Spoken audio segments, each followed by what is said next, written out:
దేవి యొక్క అనేక స్వరూపాలని, వాటి రూపములను, ఆ రూపాలలో మానవాళికి చేసినటువంటి సేవలను, భక్తుల పట్ల చూపించు కరుణను వివరిస్తూ సాగుతుంది ఈ లలితా చాలీసా.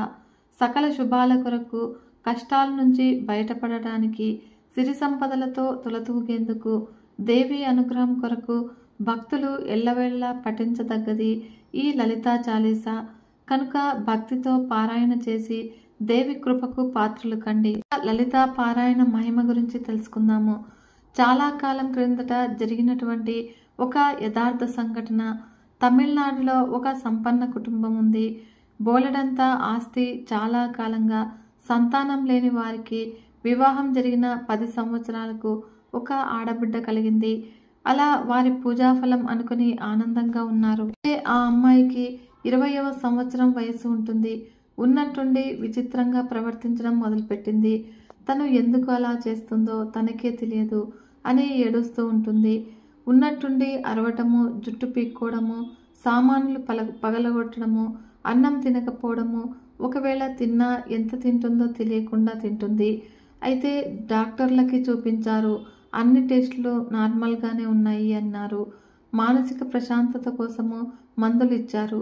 అయినా కూడా గుణం కనిపించడం లేదు. రాత్రిలో గట్టిగా ఏడుస్తుంది. అందరికీ భయం మొదలయ్యింది. అప్పుడు ఆ అమ్మాయికి ఏమైంది అని లేక కలిగిన సంతానము. చెడు ప్రయోగం జరిగింది, ఇలానే ఉంటే తను బతకదు అని చెప్పేసరికి ఆమె తండ్రి ఎందరో తాంత్రికులను పిలిపించి రకరకాల పూజలు చేయించాడు. ఏవో బలి పూజలు కూడా చేశారట. కానీ ఏమీ ప్రయోజనం కనిపించలేదు. అలా ఒకసారి ఆశ్రమంలో చెన్నైలో పౌర్ణమి పూజకు వెళ్ళిన సమయంలో ఆమె తండ్రి స్వామీజీ దగ్గర కూర్చుని ఏడుస్తూ ఉన్నారు. అక్కడే ఒక అమ్మాయి, అమ్మవారి భక్తురాలు ఉన్నారు.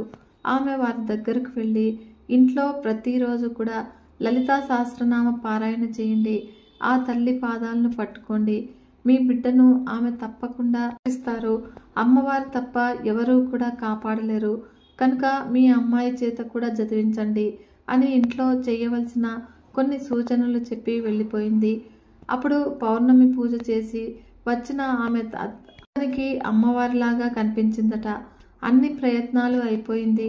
చివరిగా ఆ పాప చెప్పినట్లుగా ఆ తల్లిని శరణు వేడుకొని స్వామీజీ కూడా చెప్పి పంపేసరికి ఇంటికి వెళ్ళగానే పారాయణ మొదలుపెట్టారు అతను.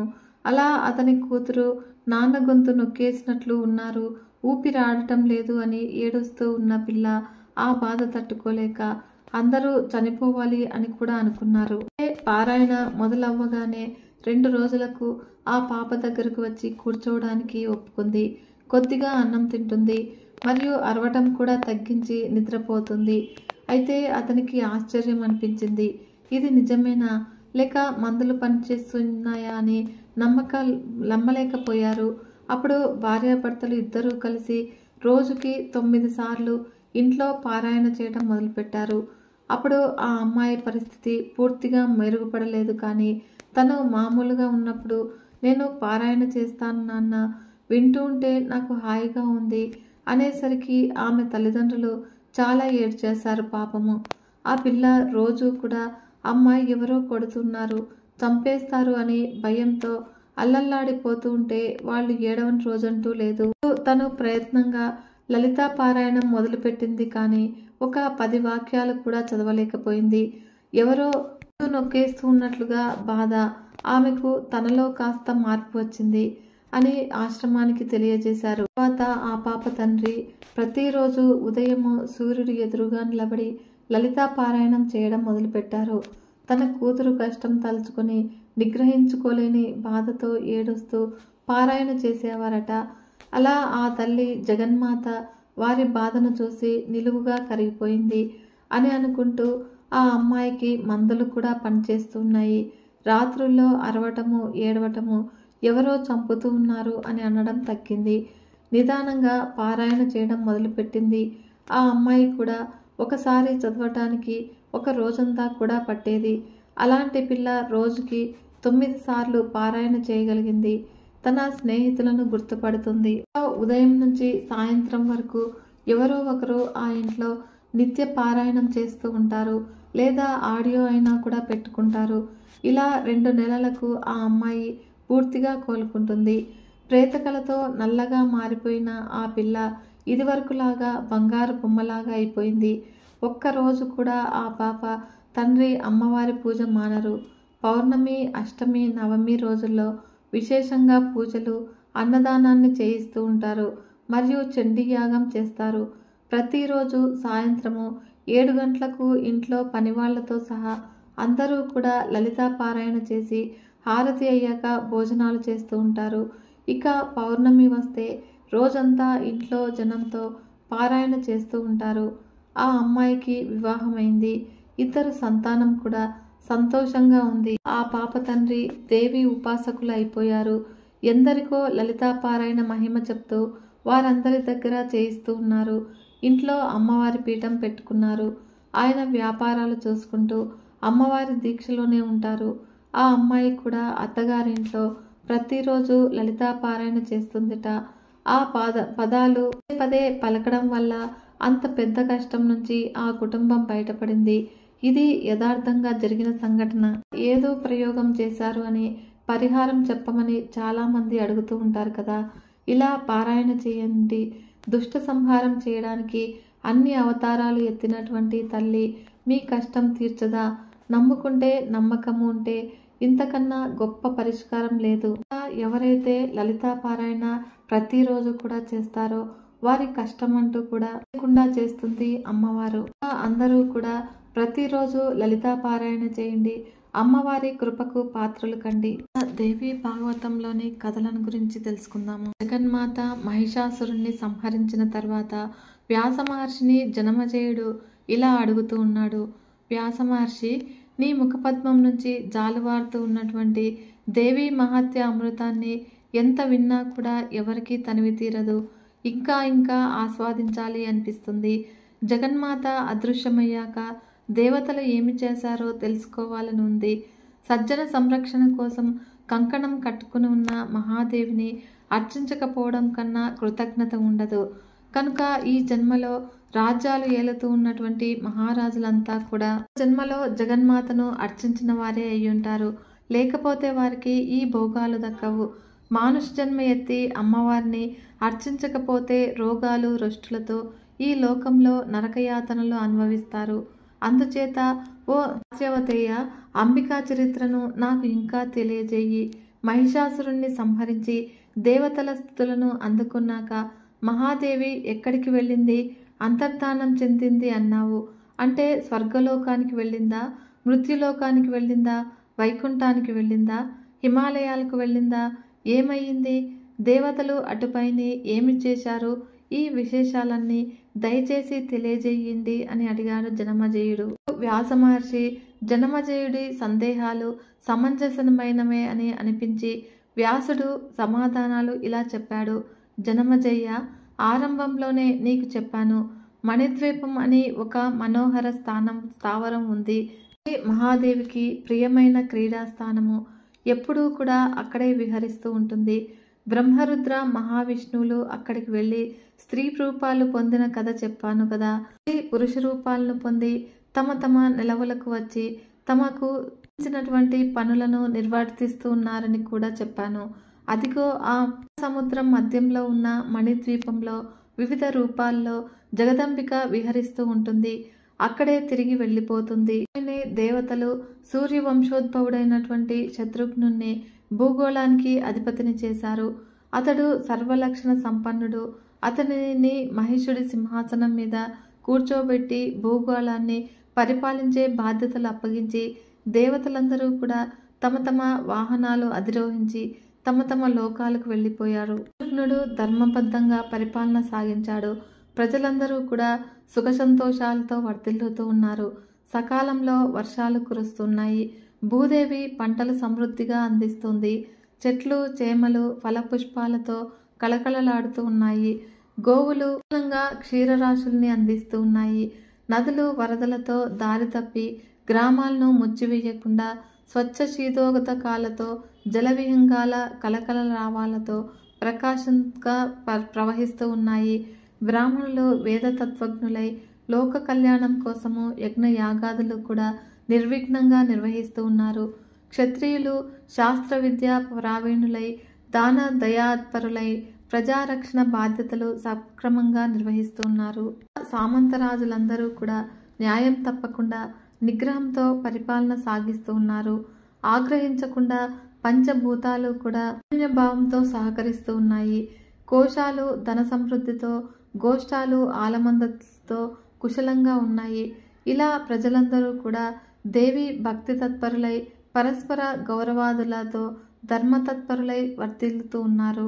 ఏ ప్రాంతంలో చూసినా కూడా, ఏ గ్రామంలో చూసినా యజ్ఞయాగాదులు, మండపాలు మనోహరంగా దర్శనమిస్తూ ఉన్నాయి. స్త్రీలు శీలవతులై, సత్యవతులై, పవిత్రతలై అందరి మన్ననలు కూడా పొందుతూ ఉన్నారు. బిడ్డలు విద్యా వినయ వివేక సంపన్నులై పితృభక్తి పరాయణులై ధర్మ మార్గాన ప్రయాణిస్తూ ఉన్నారు. భూలోకంలో ఎక్కడా కూడా అన్యాయం కానీ, అధర్మం కానీ, అక్రమం కానీ మచ్చుకైనా కూడా కనిపించడం లేదు. వేదశాస్త్ర చర్చలు తప్ప వృధావాదాలు వినిపించడం లేదు. దైన్యము, కలహము, అశుభము, అకాల మరణము లాంటివి ప్రజలకు జరగని విషయాలయ్యాయి. ఇలా అందరూ కూడా హాయిగా సుఖ సంతోషాలతో జీవిస్తున్నారు. మిత్రులు విడిపోవడం కానీ, ఆపదల పాలు కావడం కానీ లేనే లేదు. అనావృష్టి లేదు, దుర్భిక్షము లేదు, అంటువ్యాధులు, అనారోగ్యాలు లేవు, పరస్పర మాత్సర్యాలు లేవు, విరోధాలు లేవు.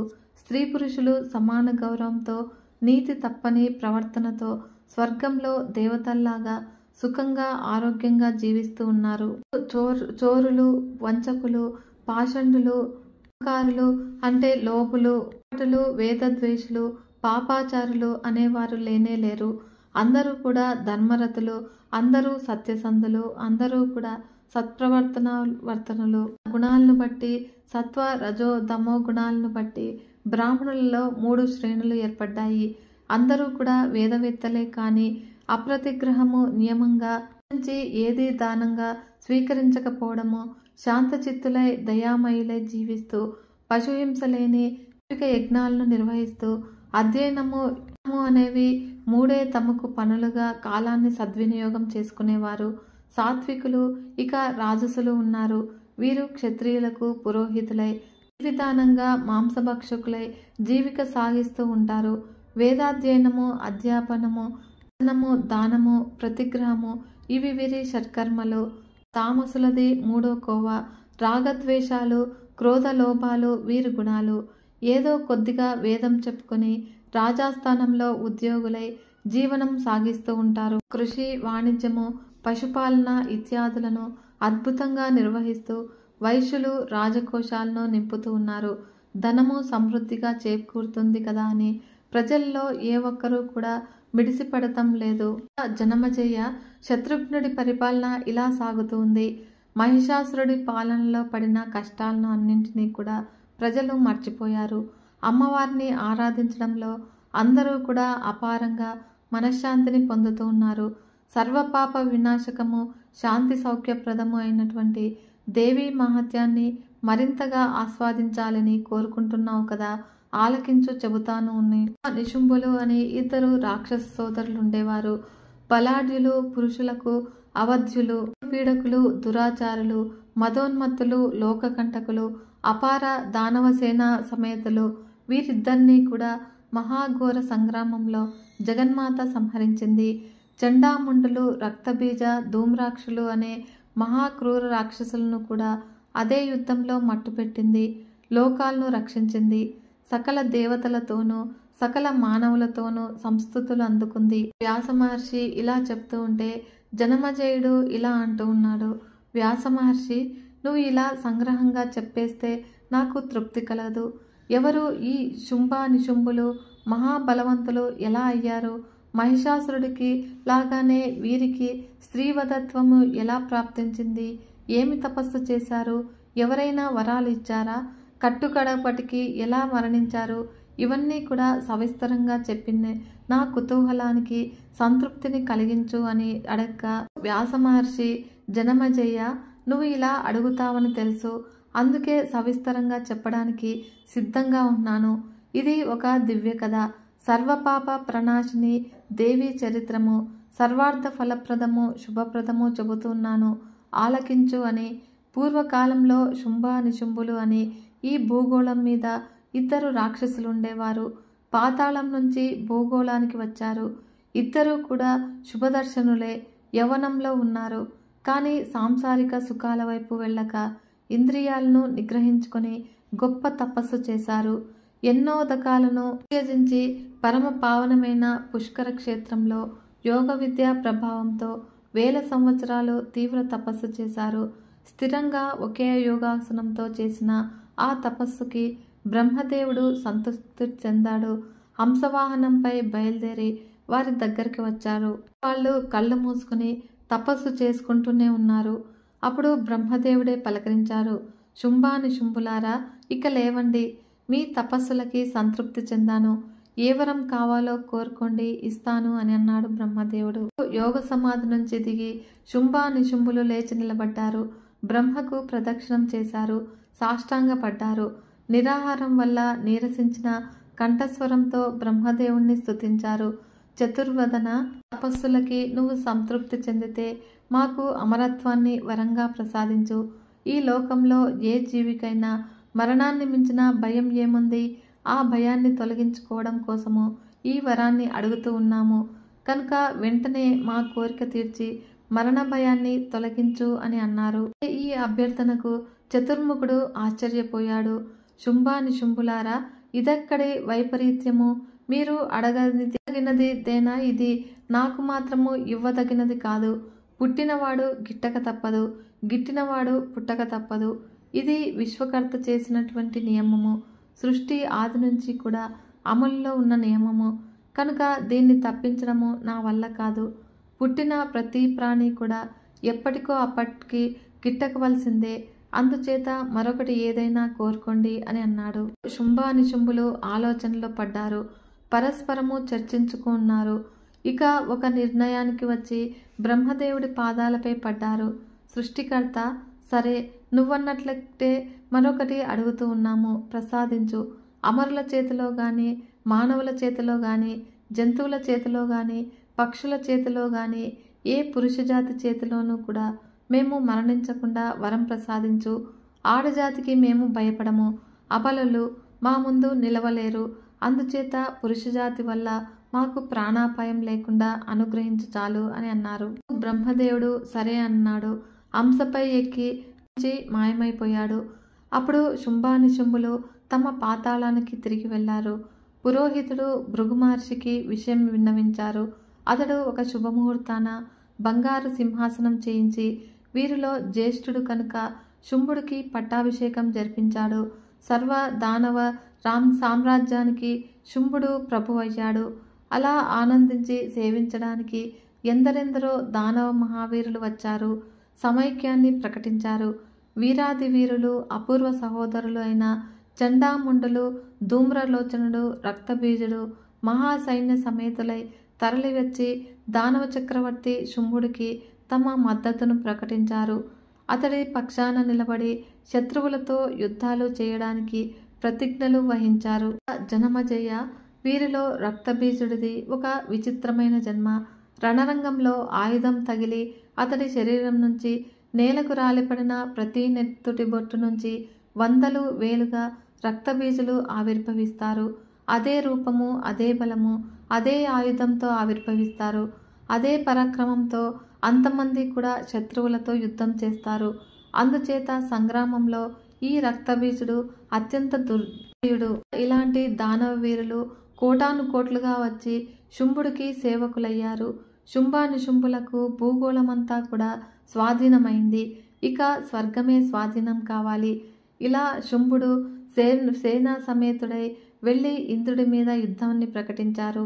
అప్పుడు దిక్పాలకులను వెంట నడుచుకుంటూ వజ్రపాణి ధీటుగా ఎదిరించి నిలబడ్డాడు. ఇలా ఘోర సంగ్రామం జరిగింది. అప్పుడు ఇంద్రుడు తన శతకోటిని అంటే వజ్రాయుధం గురి చూసి విసిరాడు. అది సరాసరి వెళ్ళి శుంభుడి గుండెలకు బలంగా తగిలింది. వాడు ఆ దెబ్బకు మూర్ఛపోయాడు. అప్పుడు రథం నుంచి నేలకు ఒరిగిపోయాడు. రాక్షస సైన్యం అంతా కూడా కకావికలమయ్యింది. ఈ దుర్వార్త తెలియగానే అతి క్రుద్ధుడై శంభుడు స్వయంగా రణరంగానికి పరుగు పరుగున వచ్చాడు. వస్తూనే చండ ప్రచండంగా శరవర్షాన్ని కురిపించాడు. అమర సైనికులు దూది పింజల్లాగా అందరూ కూడా ఎగిరిపోయారు. ఇంద్రుడితో సహా దిక్పాలకులంతా కూడా ఓడిపోయారు. అప్పుడు శుంభుడు విజయగర్వంతో వికటాట్టహాసం చేస్తూ వెళ్ళి ఇంద్రసింహాసనాన్ని అధిష్ఠించాడు. కల్పవృక్షాలు, నందనవనము, కామధేనుతో సహా సమస్త దేవలోకాన్ని కూడా స్వాధీనం చేసుకున్నాడు. మహర్షులు చేసే యజ్ఞాలలో ఆవిర్భావాలను కైవసం చేసుకున్నాడు. సుధాపానం చేసి సుఖపారవశంలో మునిగి తేలాడు. దిక్పాలకులనందరినీ కూడా పారద్రోలాడు. హతశేషులై మిగిలిన దేవతలు అడవులకు పారిపోయి తలదాచుకున్నారు. నిరాధారులుగా, నిరాయుధులుగా, తేజస్కులుగా అయిపోయారు. కొండ గుహలలో బిక్కు బిక్కుమంటూ కూడా కాలాన్ని గడుపుతూ ఉన్నారు. అయితే ఒకప్పుడు మహాభోగాలు అనుభవించి ఇప్పుడు ఇలా చీకులయ్యారు. లోకపాలకులని ఖ్యాతి గడించి అమర సుఖాలను అనుభవించిన వారు ఇప్పుడు కొండల్లో, కోనల్లో, నదీ తీరాల్లో కష్టాలు చవిచూస్తూ ఉన్నారు. జనమజయ్య, దైవాధీనాలు కదా, ఎప్పుడు ఎవరిని వరిస్తాయో, ఎవరిని త్యజిస్తాయో ఊహించడం చాలా కష్టం సుమా. బలవంతులు, ధనవంతులు, జ్ఞానవంతులు అయితేనేమి ఈవేళ దైన్యాన్ని అనుభవిస్తూ ఉన్నారు. కాలమహిమ అటువంటిది. జనమజయ్య, ఈ కాలమహిమ చిత్రాతి విచిత్రంగా ఉంటుంది. ఒకడిని ఒకప్పుడు మహారాజును చేస్తుంది, అంతలోనే అతడినే భిక్షువుగా చేస్తూ ఉంటుంది. బంటవుతాడు, బంటు రాజవుతాడు, దాత యాచకుడవుతాడు, బలవంతుడు బలహీనుడవుతాడు, పండితుడు అజ్ఞాని అవుతాడు, మహాశూరుడు మహాబీరు అవుతాడు. యజ్ఞాలు చేసి సంపాదించుకున్నటువంటి ఇంద్ర పదవిని ఈనాడు కోల్పోయి శచీపతి అడవుల పాలయ్యాడు. కాలమే ధర్మిష్ఠుణ్ణి చేస్తుంది. మళ్ళీ అదే కాలము అదే మనిషిని పాపిష్ఠుణ్ణి, అజ్ఞాన్ని చేస్తుంది. ఇందులో ఆశ్చర్యపోవలసింది ఏమీ లేదు. కాలమహిమ అటువంటిది. బ్రహ్మ, విష్ణు, మహేశ్వరులకే ఇటువంటి కష్టాలు తప్పలేదు. విష్ణుమూర్తి జన్మ ఎత్తాడు. మహాశివుడు పుర్రె చేతబట్టి భిక్షాటనం చేస్తాడు. కాలమే అన్ని వేళలా కూడా అందరికన్నా బలీయంగా ఉంటుంది. జనమజయ్య, శుంభుడు స్వర్గ సామ్రాజ్యాన్ని ఆక్రమించి 1000 ఏళ్లు గడిచింది. అడవుల్లో జీవిస్తూ ఉన్నటువంటి దేవతలంతా కూడా క్రమక్రమంగా సంఘటితులయ్యారు. బృహస్పతిని సలహా అడిగారు. మన రాజ్యాలన్నీ కూడా, మన భోగాలను తిరిగి పొందటానికి ఏదైనా ఉపాయం చెప్పమని అడిగారు. అప్పుడు వేద మంత్రాలను సరిగ్గా పఠిస్తే వాంఛితాలు నెరవేరుతాయి అంటారు కదా, కోరికలను తీర్చే యజ్ఞాలు, యాగాలు ఉన్నాయి అంటారు కదా, అవన్నీ కూడా నీకు తెలుసు, నీకు మాత్రమే తెలుసు. కనుక గురుత్తమ, మా కోసము అవన్నీ జపించు. శత్రు వినాశనానికి ఏమేమి చేయబడ్డాయో అవన్నీ కూడా చెయ్యి, విధి విధానంగా చెయ్యి. వినాశనానికి అవసరమైనటువంటి అభిచారాలు అన్నీ కూడా నిర్వర్తించు. ఇంద్రాదుల నోటి నుంచి ఇటువంటి మాటలు వింటూ ఉంటే బృహస్పతికి నవ్వు వచ్చింది, జాలి వేసింది. మృదువుగా ఇలా పలికాడు, దేవతలారా, వేదమంత్రాలు స్వతంత్రాలు కావు. అంతత్సాము ఫలాలను ఇవ్వవు. ఫలాలు ఎప్పుడూ కూడా దైవాధీనాలే. మంత్రాలకు అధిదేవతలు మీరే కష్టాల పాలయ్యారు. ఇది కాలమహిమ. దీనికి విరుగుడు నేనేమి చేయగలను? ముఖ్యులైన ఇంద్రాగ్ని వరుణులే కడగండ్ల పాలైతే ఇక మీరు ఏ యజ్ఞాలు చేస్తారు? నేనేమి చేయిస్తాను? ప్రతిక్రియ ఏదీ కూడా నాకు తోచడం లేదు. జరగవలసింది జరగడమే, మనం అనుభవించడమే. ప్రతి కష్టానికి ఏదో ఒక తరుణోపాయం ఉంటుంది అని శిష్టులు చెబుతూ ఉన్నారు. దైవమే బలీయమని మరికొందరు అంటూ ఉన్నారు. కనుక ఈ ఉపాయవాదులు దైవాన్ని నిరర్థకమని నిరసిస్తారు. ఇవి రెండూ కూడా కలిసినప్పుడే కార్యసిద్ధి కలుగుతుంది అని నా అభిప్రాయము. కేవలము దైవాన్ని నమ్మి ఊరుకోకూడదు. స్వబుద్ధితో ఉపాయము కూడా ఆలోచించాలి. బాగా ఆలోచించి ఒక మాట చెబుతూ ఉన్నాను, శ్రద్ధగా ఆలకించండి. మీకు తెలిసిందే కానీ ఇంతకాలము భోగాలలో మునిగి తేలుతూ మర్చిపోయినట్టు ఉన్నారు.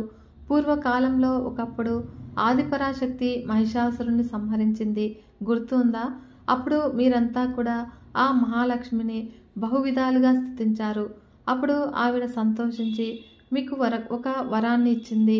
మీరు చుట్టుకోలేని మహాపదలు మిమ్మల్ని చుట్టుముట్టినప్పుడు నన్ను ఒక్కసారి స్మరించండి. నేను వచ్చి మీ కష్టాలు తీరుస్తాను అని అభయం ఇచ్చింది గుర్తుకు వచ్చిందా? అందుచేత మీరంతా కూడా వెంటనే బయలుదేరి హిమాలయ శిఖరానికి వెళ్ళండి. ప్రశాంత సుందర ప్రదేశంలో ప్రేమపూర్వకంగా భక్తిమహితంగా చండికను ఆరాధించండి. మీలో మాయాబీజ మంత్రజ్ఞులు ఉన్నారు. ఆ మంత్రాలను పునశ్చరణ చెయ్యండి. యోగశాస్త్రము తెలిసిన వారు కూడా ఉన్నారు కనుక యోగ బలంతో ఉపాసించండి. పరాశక్తి ప్రసన్నురాలవుతుంది. మీ దుఃఖాలు తొలగిపోతాయి, సందేహమే లేదు. కనుక ఆ జగన్మాత హిమశైల శిఖరం మీదనే ఉంటుంది అని విన్నాను. స్తుతించినా పూజించినా కూడా సద్యఫలంగా వాంఛితాలను నెరవేరుస్తుంది ఆ అమ్మవారు. కరుణా స్వరూపిణి. దృఢంగా సంకల్పించుకొని హిమాలయాలకు వెళ్ళండి. కనుక దేవతలారా వెంటనే బయలుదేరండి. మనోవాంఛ ఫలసిద్ధిరస్తు. ఈ విధంగా బృహస్పతి దేవగురువు ఆశీర్వదించి పంపించాడు. అప్పుడు దేవతలందరూ కూడా హిమశిఖరాన్ని చేరుకున్నాడు. దేవీ ధ్యాన పరాయణులయ్యారు. మాయా బీజాక్షర మంత్రాన్ని హృదయంలో జపిస్తూ జగన్మాతకు నమస్కరిస్తూ ఉన్నాడు. స్తోత్రాలు కూడా పఠిస్తూ ఉన్నారు. విశ్వేశ్వరి, మహాదేవి, ఆనందరూపిణి, సుఖంకరి, దానవకరి, క్షేమంకరి రూపం ఇది అని నిశ్చయించలేము. నీ నామధేయాల ఇంత అని నిర్ణయించలేము. వేదాలకు కూడా అంతని ఆది రూపానివి నువ్వు. సర్వశాస్త్ర స్వరూపవు, సర్వాస్త్ర స్వరూపవు, స్థితి లయకారినివి. స్మృతి, ధృతి, బుద్ధి, జర, పుష్టి, తుష్టి, కాంతి, శాంతి, విద్య, లక్ష్మి, గతి, కీర్తి, మేధ స్వరూపాలు అన్నీ కూడా నువ్వే. ఈ విశ్వానికి పురాణ బీజానివి. దేవతలకు మేలు చేయడానికి నువ్వు ఎప్పుడూ కూడా ఏ రూపంలో అవతరిస్తావో, ఏ పనిని ఎలా నెరవేరుస్తావో ఎవరికీ కూడా తెలియదు. క్షమ, యోగనిద్ర, దయ, వివక్ష అన్నీ కూడా నువ్వే. అలనాడు మహిషాసురుణ్ణి సంహరించి దేవతలందరినీ కూడా రక్షించావు తల్లి. ఇప్పుడు మళ్ళీ అవసరం వచ్చింది. దేవతల పట్ల నీకున్న ప్రేమ అపారమని వేద పురాణ శాస్త్రాలు పదే పదే కీర్తిస్తూ ఉన్నాయి. ఇందులో ఆశ్చర్యం ఏముంది తల్లి? నువ్వు మా జనయిత్రివి కనుక మా పాలన నీ బాధ్యతలు తల్లి. నువ్వు కాదంటే మేము తల్లి లేని బిడ్డలమై తల్లడిల్లిపోతాము. కనుక నీ గుణాలకు, నీ రూపాలకు, నీ నామాలకు అవధులే లేవు. అలాగే సాధు సజ్జనుల పట్ల నీ ప్రేమకు అవధులు లేవు, పరిమితి లేదు. అందుకే రక్షించమని అభ్యర్థిస్తున్నాము తల్లి. భక్తి ప్రపత్తులతో ప్రార్థిస్తూ ఉన్నాము. పాతం లేకుండా, ముష్టిఘాతం లేకుండా, శూల ఖడ్గ శక్తి దండాయుధాలు ఏమీ లేకుండా నువ్వు శత్రువులను చిటికలో సంహరించగలవు. అయినా కూడా లోకోపకారం కోసము ఒక లీలా విలాసంగా రూపాన్ని ధరిస్తావు, ఆయుధాలు ప్రయోగిస్తావు. లేకుండా కార్యోత్పత్తికి జరగదనేది శాశ్వత సత్యము. అనుమానాది ప్రమాణాలతో మేమంతా కూడా తర్కించుకుంటూ ఉంటాము. ఈ విశ్వానికి నువ్వే కర్తవని బ్రహ్మ, విష్ణు, మహేశ్వరులు సృష్టి స్థితి లయకర్తలని పురాణాలు చెబుతున్నా కూడా ఆ ముగ్గురిని కూడా యుగాదిలో సృష్టించదని నువ్వే కనుక ఇతర జగన్మాతవు నువ్వే. ఆ త్రిమూర్తులు అలనాడు నిన్ను ఆరాధిస్తే సంతోషించి ముగ్గురికి కూడా 3 శక్తులు ప్రసాదించావు. ఆ శక్తులు నీ రూపాలే. వాటి సాయంతోనే ఈ ముగ్గురు కూడా తమ విధులను నిర్వహించగలుగుతూ ఉన్నారు. యతీశ్వరులమని చెప్పుకుంటూ లోకుల చేత పాదపూజలు అందుకుంటున్నవారు నిజంగా నిన్ను ఉపాసించకపోతే వారు యతులు కాదు, వట్టి మందమతులు. నువ్వు విశ్వజనునివి, పరావిద్యకు వాంఛాప్రదవు, ముక్తిప్రదవు. రాదులే నిన్ను సేవిస్తూ ఉన్నారు. దేవదానవులు నిన్ను అర్చిస్తూ ఉన్నారు. అటువంటి నీ దివ్య చరణారవిందాలను ధ్యానించని అల్పబుద్ధులను ఏమనాలి? విధివంచితులు అంటే వీరుగాక వేరెవరు? నీ అంశావతారమైనటువంటి లక్ష్మీదేవి పాద పంకజాలకు శ్రీ మహావిష్ణువు స్వయంగా పారాణిదిద్దుతూ ఉంటాడు. త్రినేత్రుడైన శంకరుడు పార్వతి పాదాంబుజ రేణువులను శిరసా వహిస్తూ ఉంటాడు. అటువంటిది నీ పాదాలను భజించని మానవ మాత్రుడి గురించి ఏమి చెప్పమంటావు? విరాగులై సంసారాలను విడిచిపెట్టి తపస్సులు చేపట్టిన మునీశ్వరులు సైతము నీ పాదపద్మాలను ఆరాధిస్తూ ఉన్నారు. జగన్మాత ఒకటి మాత్రం ఖాయము. సంసార కూపపతులైనటువంటి నిన్ను అర్చించని వారు నిజంగా వారికి రోగాలు రొష్టులు తప్ప సుఖాలు ఉండవు. ఈ జన్మలో కట్టెలు అమ్ముకుంటూనో గాదము అమ్ముకుంటూనో మహాదరిద్రము అనుభవిస్తూ ఉన్న వారంతా కూడా క్రిందటి జన్మలో జగన్మాతను అర్చించని వారిని నిర్ధారణగా చెప్పవచ్చును. జనమజేయ సకల దేవతలు కూడా సామూహిక దీక్షగా ఇలా స్తుతిస్తూ ఉంటే కరుణామయి హృదయము కరగకుండా ఉంటుందా? రూపయవన సంపన్నంగా ప్రత్యక్షమైంది. దివ్య సుందర వస్త్రాలు ధరించి దివ్య సుందర భూషణాలు అలంకరించుకుంది. దివ్య సుందర మాలికలు ముడుచుకుంది. దివ్య చందన చర్చ ఉంది. జగన్మోహన లావణ్యంతో సర్వలక్షణ లక్షిత రూపవైభవంతో ఆ అద్వితీయ స్వరూపిణి దేవతలకు దర్శనం అనుగ్రహించింది. గంగానదిలో స్నానానికలు హిమగిరి పై నుంచి వెలువడి వచ్చింది. వచ్చి ఆ విశ్వమోహన మోహిని తన మేఘ గంభీరం కంఠధ్వనితో కోకిలలాగా దేవతలను ఇలా పలకరించింది. దేవతలారా, ఏమిటి ఇంతగా స్తుతిస్తూ ఉన్నారు? మళ్ళీ ఏమి ప్రమాదం వచ్చింది? అందరూ చింతావిష్టులై కనబడుతూ ఉన్నారు. కారణం ఏమిటి? నేనేమి చెయ్యాలి చెప్పండి అని ఆ దివ్య రూప సౌందర్యానికి సమ్మోహితులై దేవతలు ఈ పలకరింపుతోనే తేరుకున్నారు. ఓ విశ్వేశి, కరుణారాశి, కాపాడు తల్లి, కాపాడు. రాక్షసులు పెట్టే బాధలు పడలేకపోతూ ఉన్నాము. నిన్ను శరణు వేడుతూ ఉన్నాము. పూర్వము ఒకప్పుడు నువ్వు మహిషాసురుణ్ణి సంహరించి మాకు ఒక వరాన్ని ఇచ్చావు. మహా ఆపదలు చుట్టుముట్టినప్పుడు నన్ను స్మరించండి, వెంటనే వచ్చి తీరుస్తాను, రక్షిస్తాను అన్నావు. ఆ ధైర్యంతో నిన్ను ఇప్పుడు స్మరించాము. ఎందుకంటే మునిపటి కన్నా కూడా పెద్ద ఆపద వచ్చి పడింది తల్లి మాకు. శుంభ నిశుంభులు అని ఇద్దరు మహారాక్షసులు తయారయ్యారు. ఘోరాతి ఘోరులు, యజ్ఞ విఘ్నకారులు మమ్మల్ని తరిమివేసి స్వర్గాన్ని ఆక్రమించుకున్నారు. వీరు కూడా పురుషులకు అవధ్యులుగా వరం పొందిన వారే. అలా వరం ఇచ్చినది మళ్ళీ బ్రహ్మదేవుడే. వీళ్ళకి సైదోడులు, రక్తబీజ, ముండాది మహావీరులు ఇంకా చాలామంది ఉన్నారు. అందరూ కలిసి మమ్మల్ని ఏడిపించుకు తింటూ ఉన్నారు. కనుక వీళ్ళ దాటి తట్టుకోలేక మేమంతా కూడా చెట్టుకొకరము పుట్టకొకరుగా పారిపోయాము. ఆకులు అలములు తింటూ కాలాన్ని గడుపుతూ ఉన్నాము. కంటి నిండా నిద్రపోయి ఎంత కాలమైందో. నందనవనంలో కల్పవృక్ష ఛాయలలో క్రీడించే మేము ఘోరారణ్యాల్లో తలదాచుకోవలసి వచ్చింది తల్లి. రత్నఖచిత సువర్ణ దివ్య పూర్ణాలతో నివసించిన మేము చీకటి గుహలలో, కొండ గుహలలో బిక్కుబిక్కుమంటూ కాలాన్ని వెళ్ళబుచ్చుతూ ఉన్నాము. కనుక అమ్మ, మా బాధలు చెప్పుకోము, ఎంతని చెప్పుకోమము. అన్నీ ఎరిగిన దానవు. మాకు నువ్వు తప్ప మరొక దిక్కు లేదు. కాస్తంత ఉపకారం చేసి పెట్టు తల్లి. మేమింతా కూడా నీ పాదదాసులము, సేవకులము. మాకే కాదు, ఈ జగత్తులో దుఃఖార్తులకు అందరికీ కూడా నువ్వే కదా శరణ్యము. మరోసారి ముల్లోకాలను కూడా రక్షించవలసిన అవసరం ఏర్పడింది. ఇది నీ సృష్టి, ఇది నీ బిడ్డలము. వలసిన అవసరము తల్లిగా నీకు ఉంది కదా తల్లి. పీడకులు, లోకకంటకులు అయిన ఆ దానవులను సంహరించి మా ప్రాణాలు నిలబెట్టు తల్లి. దేవతల దీనాలాపనలు, అభ్యర్థనలను ఆలకించినటువంటి జగదంబిక అభయం ఇచ్చింది. దానవ సంహారం చేస్తాను, మిమ్మల్ని రక్షిస్తాను అంది. అప్పుడు అంటూనే ఆ హిమగిరి తనయ తన శరీరం నుంచి మరొక స్త్రీమూర్తిని ఆవిర్భవింపచేసింది. ఆ జగదంబికను కౌశికి అని ముల్లోకాలు కూడా కీర్తించాయి. కౌశికి ఆవిర్భావం అయ్యాక పార్వతీదేవి తన శరీరం రంగును మార్చింది. నల్లని కాటుక రంగులోనికి మారిపోయింది. కాళిక అని సకల దేవతలు కూడా స్తుతించారు. కదిలితే కాలుతుందన్నంత మహాఘోర రూపంలో ఉంది ఆ తల్లి.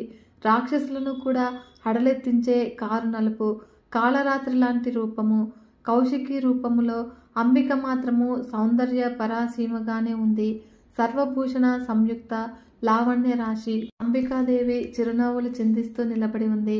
అప్పుడు నివ్వెరపోయి చూస్తూ ఉన్నటువంటి దేవతలను మరోసారి పలకరించింది. దేవతలారా, నిర్భయంగా ఉండండి. మీ శత్రువులను సంహరిస్తాను. కర్తవ్యము కర్తవ్యమే. ఇక చూడండి, రణరంగంలో వీరవిహారం చేస్తాను. శుంభ నిశుంభాదులను మట్టుబెట్టి మీకు ఆనందం కలిగిస్తాను అని అంటూనే తన వాహనాన్ని అధిరోహించి కాళికాదేవిని పార్శ్వభాగంలో కూర్చోబెట్టుకుంది. శుంభుడి రాజధానికి చేరుకుంది. రాజధానికి సమీపంలో ఉన్న ఉద్యానవనంలో దిగింది. కాళికను ఎట్ట ఎదుట శ్రోతగా కూర్చోబెట్టుకుని తాను అత్యద్భుతమైన సంగీతాన్ని పాడనారంభించింది. ఆ జగన్మోహన సంగీతానికి చరాచర జగత్తు కూడా పరవశించింది. కోకిలలు సిగ్గుతో తలవంచుకున్నాయి. లేడుకూనలు మేతమాని చెవులు రెక్కించి నిలిచి ఉన్నాయి. పుట్టల్లోని నుంచి పాములు పడగలు బయటికి పెట్టి ఊపుతూ ఉన్నాయి. ఆకాశంలో అదృశ్య రూపాలతో ఉన్న దేవతలు అచ్చమైన నాదానందంతో తొలిసారిగా చవిచూస్తూ ఉన్నారు. ఆ సమయానికి చండాముండాసులిద్దరూ కూడా వ్యాహాళిగా అటువైపుగా వచ్చారు. గానానికి దుష్టులై అప్రయత్నంగా అక్కడికి వచ్చి గానం చేస్తూ ఉన్నటువంటి అంబికామూర్తిని చూశారు. ఎదుట కూర్చున్నటువంటి కాళికాదేవిని చూశారు. ఆ దివ్యగాన సౌందర్యానికి, గాత్ర సౌందర్యానికి ముగ్ధులయ్యారు. ఆశ్చర్యచకితులయ్యారు. పరుగు పరుగున వెళ్ళి తమ ప్రభువు శుంభుణ్ణి సన్నిధిలో వాలారు. వంచి నమస్కరించి మధురాతి మధురంగా పలికారు. దానవరాజా, దివ్య తేజ, హిమాలయాల నుంచి ఒక సుందరాంగి వచ్చింది. కామమోహిని అంటే అతిశయోక్తి కాదు. వాహనాన్ని అధిరోహించి కూర్చుంది. దేవగంధర్వ లోకాలన్నీ కూడా తిరిగిన వాళ్ళమే కదా. ఎక్కడా కూడా ఇంతవరకు ఇలాంటి సౌందర్య రాశిని చూడలేదంటే నమ్ము. కనీసము వినలేదు కూడా. అందానికి తగ్గినట్లే జగన్మోహనంగా సంగీతం పాడుతోంది. లేడికొనలు ఆ మధుర స్వరానికి సమ్మోహితాలై ఆమె చుట్టూ కూడా చేరి నిశ్చేష్టంగా నిలబడి వింటూ ఉన్నాయి. ఈవిడ ఎవరో, ఎవరియో, ఎందుకోసమో ఇక్కడికి వచ్చిందో ఏమిటో తెలుసుకో. నువ్వు పరిగ్రహించడానికి అన్ని విధాలుగా తగిన కామినీమణి అని మాకు అనిపించి పరుగు పరుగున వచ్చి నీకు విన్నవిస్తూ ఉన్నాము. కనుక ఆ కళ్యాణలోచన ఎవరో తెలుసుకొని ఇంటికి ఆహ్వానించి ఇల్లాల్ని చేసుకో. ఇలాంటి నారీమణి మరి దొరకదనుతుంది అని మేము అనుకోము. ఇలా రత్నరాశులన్నీ కూడా కొల్లగొట్టావు. ఈ నారీరత్నం కూడా నీకు దక్కితే శోభాయమానంగా ఉంటుంది. ఐరావతము, ఉచ్చైశ్రవము, పుష్పకము, కుబేరుడి నిధులు, వరుణుడి ఛత్రము, పారిజాతము, కామధేనువు, వరుణపాశము, యమదండము ఇత్యాదులన్నీ కూడా బలాత్కారంగా కైవసం చేసుకున్నావు. నీకు హడలిపోయి సముద్రుడు రత్నరాశులను బహూకరించాడు. వాడిపోని పుష్పమాలికను కానుక పెట్టాడు. సరే, మేనకాది అప్సరసలు నీకు పరిచారికలై ఊడిగమే చేస్తున్నారు. ఇలా సృష్టిలో ఉత్తమోత్తమైనది ప్రతీదీ కూడా బలాత్కారంగానే అయినా నీ అధీనంలోనికి వచ్చింది. మరింకా ఈ కాంతారత్నం కూడా నీకు చేరితే నీ ఐశ్వర్యానికి, శౌర్యానికి పరిపూర్ణత సిద్ధిస్తుంది. ఇన్నింటినీ దక్కించుకున్నవాడు ఎవడూ కూడా ఈమెను విడిచిపెట్టడు. ఇప్పటి వరకు కూడా నీ ఇంటిలో ఉన్న రత్నాల కన్నింటికి కూడా ఈమె రాకతో సార్థక్యము చేకూరుతుంది. లేదంటే అవి రత్నాల వంటివి అయిపోతాయి. అంతటి కన్యారత్నము ఈవిడ. కనీ విని ఎరుగని సౌందర్యము. గట్టిగా ప్రయత్నించి సొంతం చేసుకో. మధురంగా, మధురాక్షరంగా చండాముండలు చెప్పే వార్త విశేషాలని కులాసాగా ఆలకించాడు శుంభుడు. ముఖం వికసించింది. సన్నిధిలో ఉన్న సుగ్రీవుణ్ణి ఆజ్ఞాపించాడు. సచివ, సుగ్రీవ దానవ, దౌత్యము నిర్వహించవయ్యా. నువ్వు విచక్షణుడివి, నిపుణుడివి. కార్యం సాధించుకురా. అక్కడికి వెళ్ళి ఏది చెప్పాలో, ఎలా చెప్పాలో అలా చెప్పి ఆ కృషోదరి అంతటా తానుగా ఇక్కడికి వచ్చేటట్లు చెయ్యి. నీకు తెలుసుగా, మణుల దగ్గర భేద దండోపాయాలు పనికిరావని, కేవలం సామధానాలే ఉపయోగించాలి అని శృంగార కోవిదులు చెబుతూ ఉన్నారు. భేదోపాయం వల్ల రసాభాసము, దండోపాయం వల్ల రసభంగమును, అందుచేత సుతరాము కూడా పనికిరావు.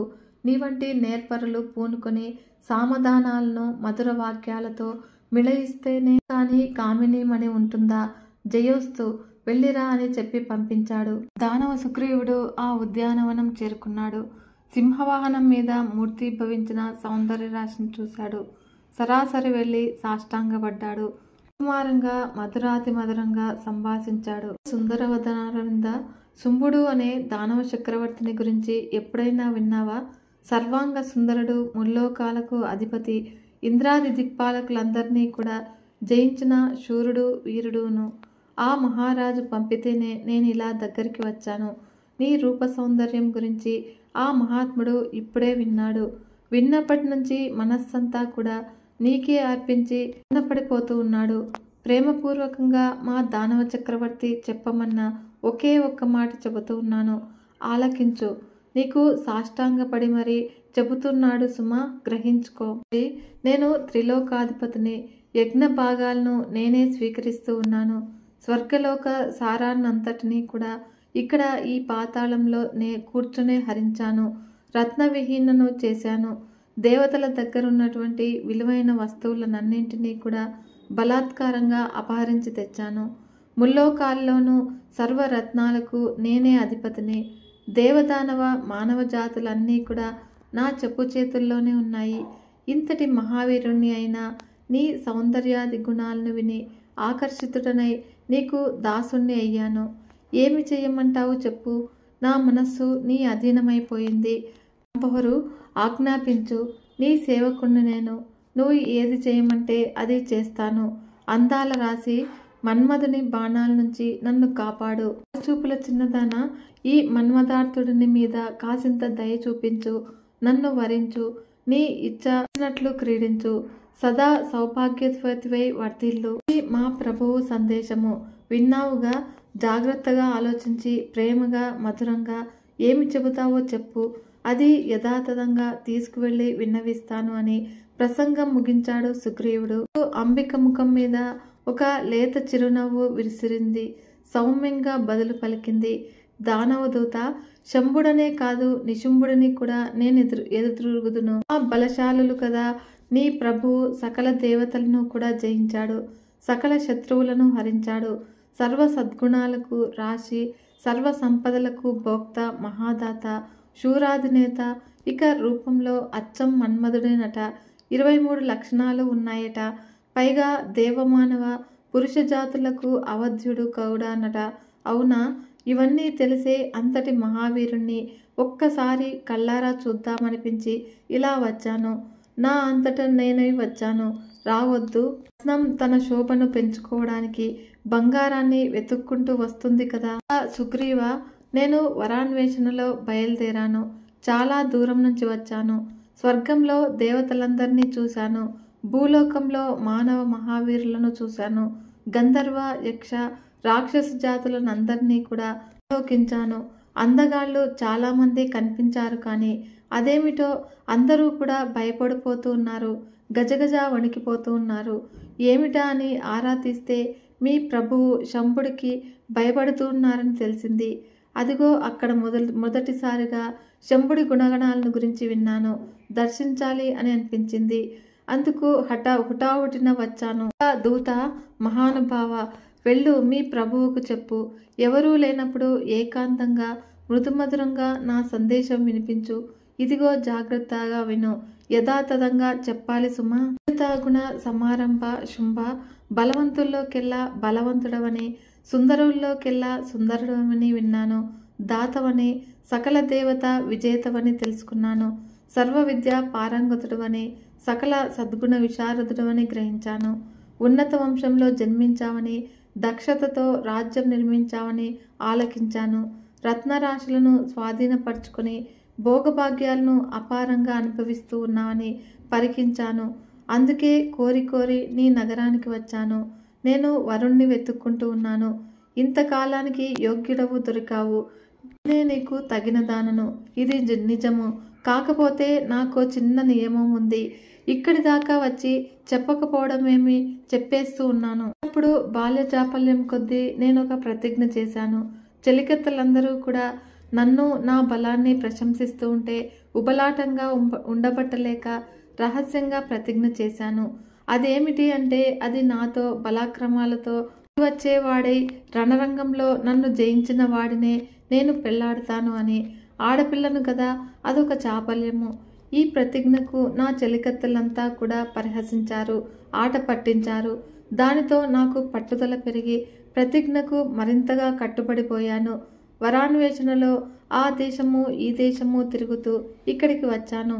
నువ్వు మహావీరుడవి, మహాశూరుడవి, మహాబలశాలివి. నా బలమంటావా? ఇదిగో ఈ పాటిది. తెలుసుకునే ఉంటావు. అందుచేత ఇలా వచ్చి స్వబలంతో నన్ను జయించి నా కోరిక తీర్చు.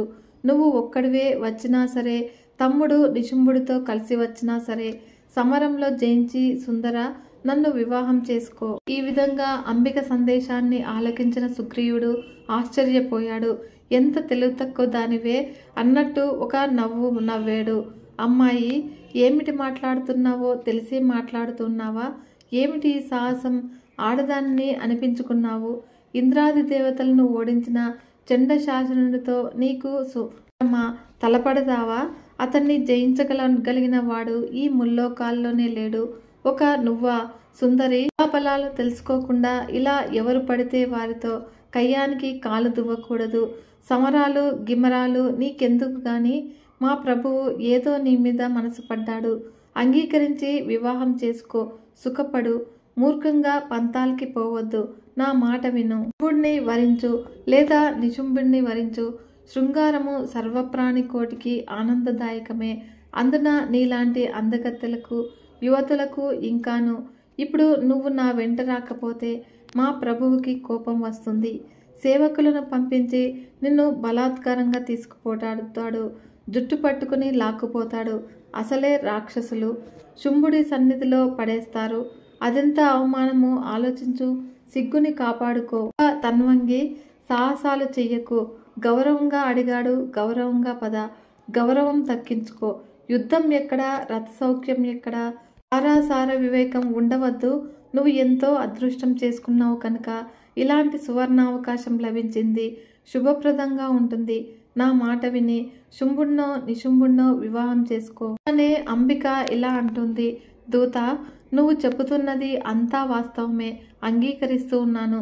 శుంభానిశుంభులు మహావీరులని మహాక్రూరులని నాకు బాగా ఎరుగుదును. కానీ ఏం చెయ్యను? చిన్నపాటి నా ప్రతిజ్ఞ తీరాలి కదా.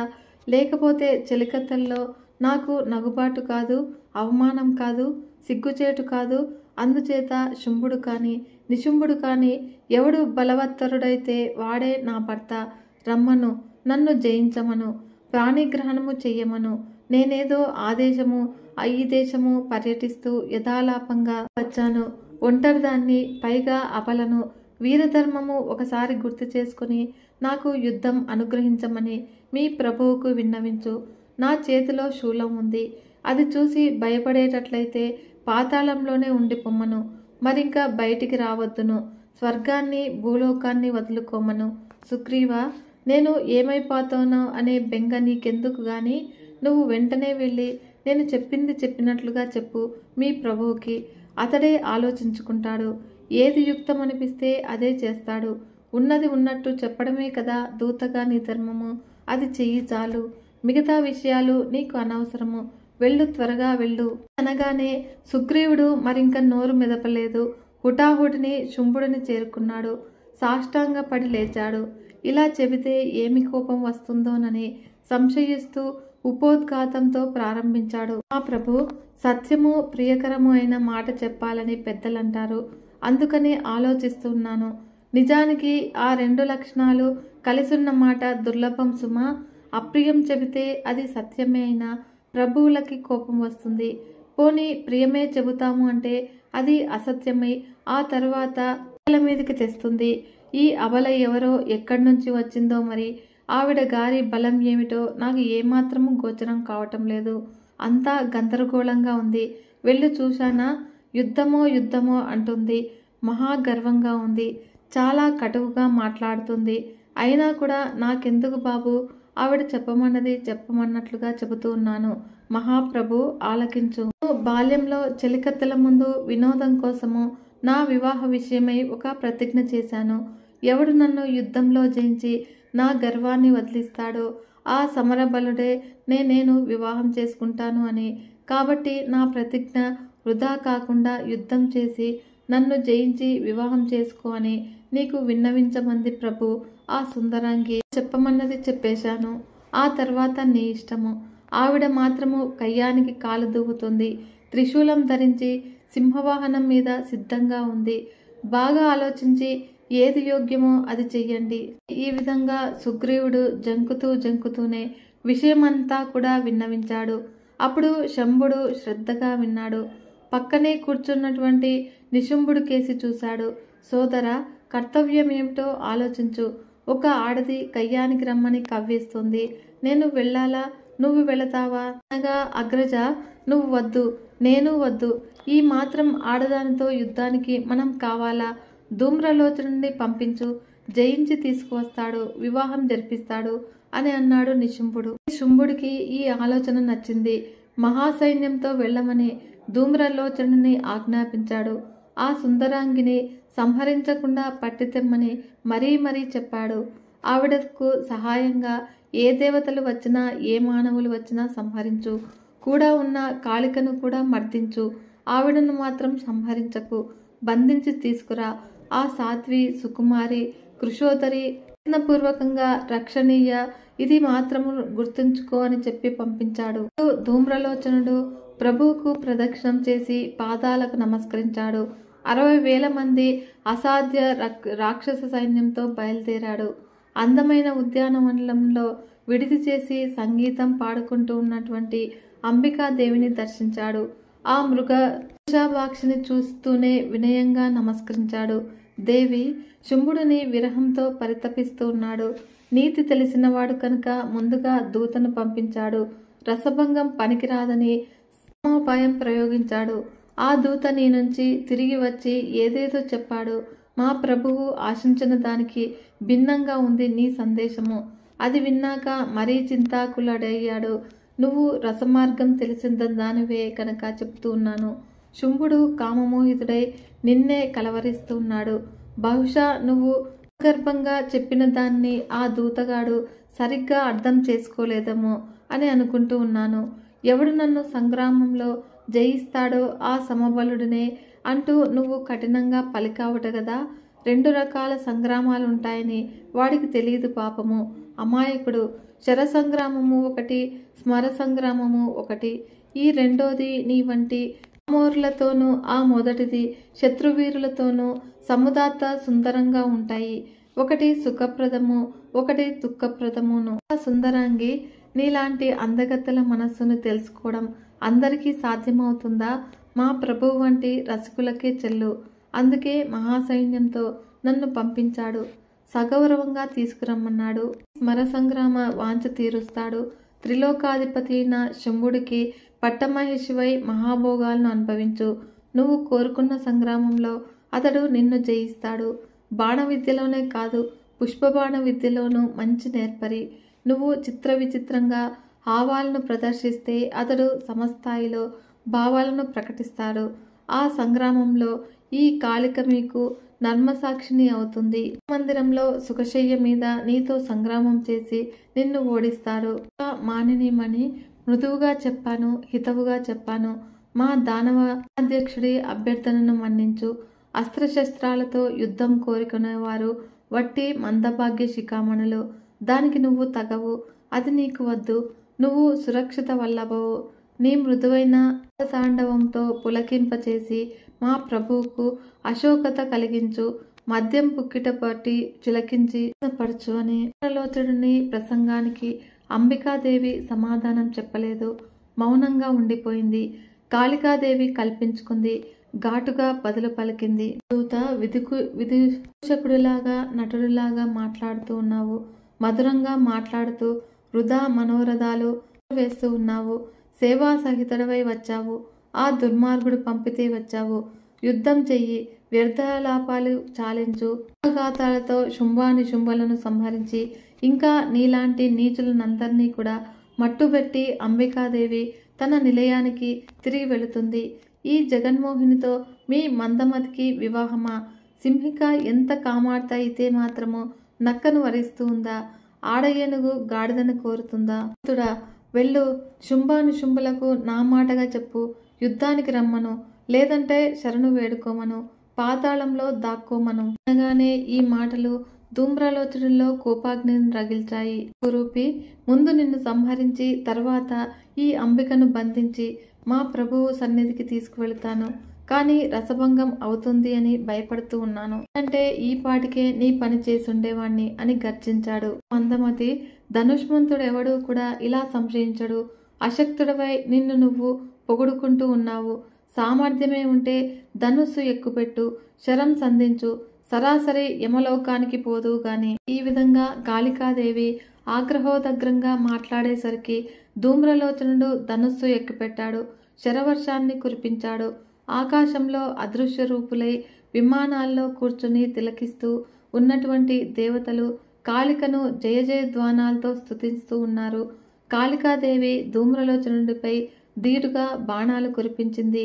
వివిధ ఆయుధాలతో ఘోరంగా యుద్ధం జరిగింది. ధూమ్రలోచనుడి రథానికి పూంచిన గాడిదలను కాళిక ముందుగా సంహరించి తీవ్ర బాణాలతో రథాన్ని భగ్నం చేసింది. విజయ గర్వంతో వికటాట్టహాసం చేసింది. ఇంతలోకి వాడు మరో రథాన్ని అధిరోహించి క్రోధంతో బగబగలాడుతూ చురకత్తులు విసిరాడు. అప్పుడు కాళికాదేవి వాటన్నింటినీ కూడా మధ్యలోనే ఖండించి అతడి రథానికి ఇరువైపులా కూడా రక్షకులుగా ఉన్న రాక్షసులను సంహరించింది. అసురుడిని గాడిదలను మట్టుపెట్టింది. వాడి ధనస్సును విసిరివేసింది.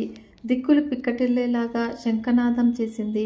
అప్పుడు ధూమ్రలోచనుడు సర్వలోహమయమైనటువంటి పరిగను స్వీకరించి కాళయముడిలాగా కాళికాదేవిపైకి లంఘించాడు. కురూపి, కలహప్రియ, ఇప్పుడే నీ అంతు చూస్తాను అంటూ దూసుకువచ్చాడు. అప్పుడు కాళికాదేవి తో హుంకరించింది. ధూమ్రలోచనుడు భస్మమైపోయాడు. రాక్షస సైనికులు భయవిహ్వలులై పలాయనం చిత్తగించారు. అప్పుడు దేవతలంతా కూడా ఆనందం పట్టలేక కాళికాదేవిపై పుష్పవర్షము కురిపించారు. రణంలో రణరంగం భీకరంగా ఉంది. రాక్షసుల కళేబరాలు, గాడిదల శవాలు, తెగిపడిన అవయవాలు, మాంసం ముద్దలు, రక్త ప్రవాహాలు, కాకులు, గద్దలు, డేగలు, రాబందులు, నక్కలు కలహించుకుంటూ ఉన్నటువంటి కోలాహలము. కాళికాంబలు దేశం నుంచి వైదొలగి అల్లంత దూరాన మరొక సమతలంలో విడిది చేసి విజయ సూచకంగా శంఖనాదాన్ని చేశారు. అది శుంభుడి నివాస మందిరంలో ప్రతిధ్వనించింది. అప్పుడు సోదరిద్దరు కూడా వచ్చి చూశారు. క్షతగ్రాత్రులైనటువంటి వస్తూ ఉన్నటువంటి దానవ సైనికులు కనిపించారు. కొందరిని మంచాలపై మోసుకొస్తున్నారు. ధూమ్రలోచనుడు కనబడలేదు. ఏమయ్యాడు?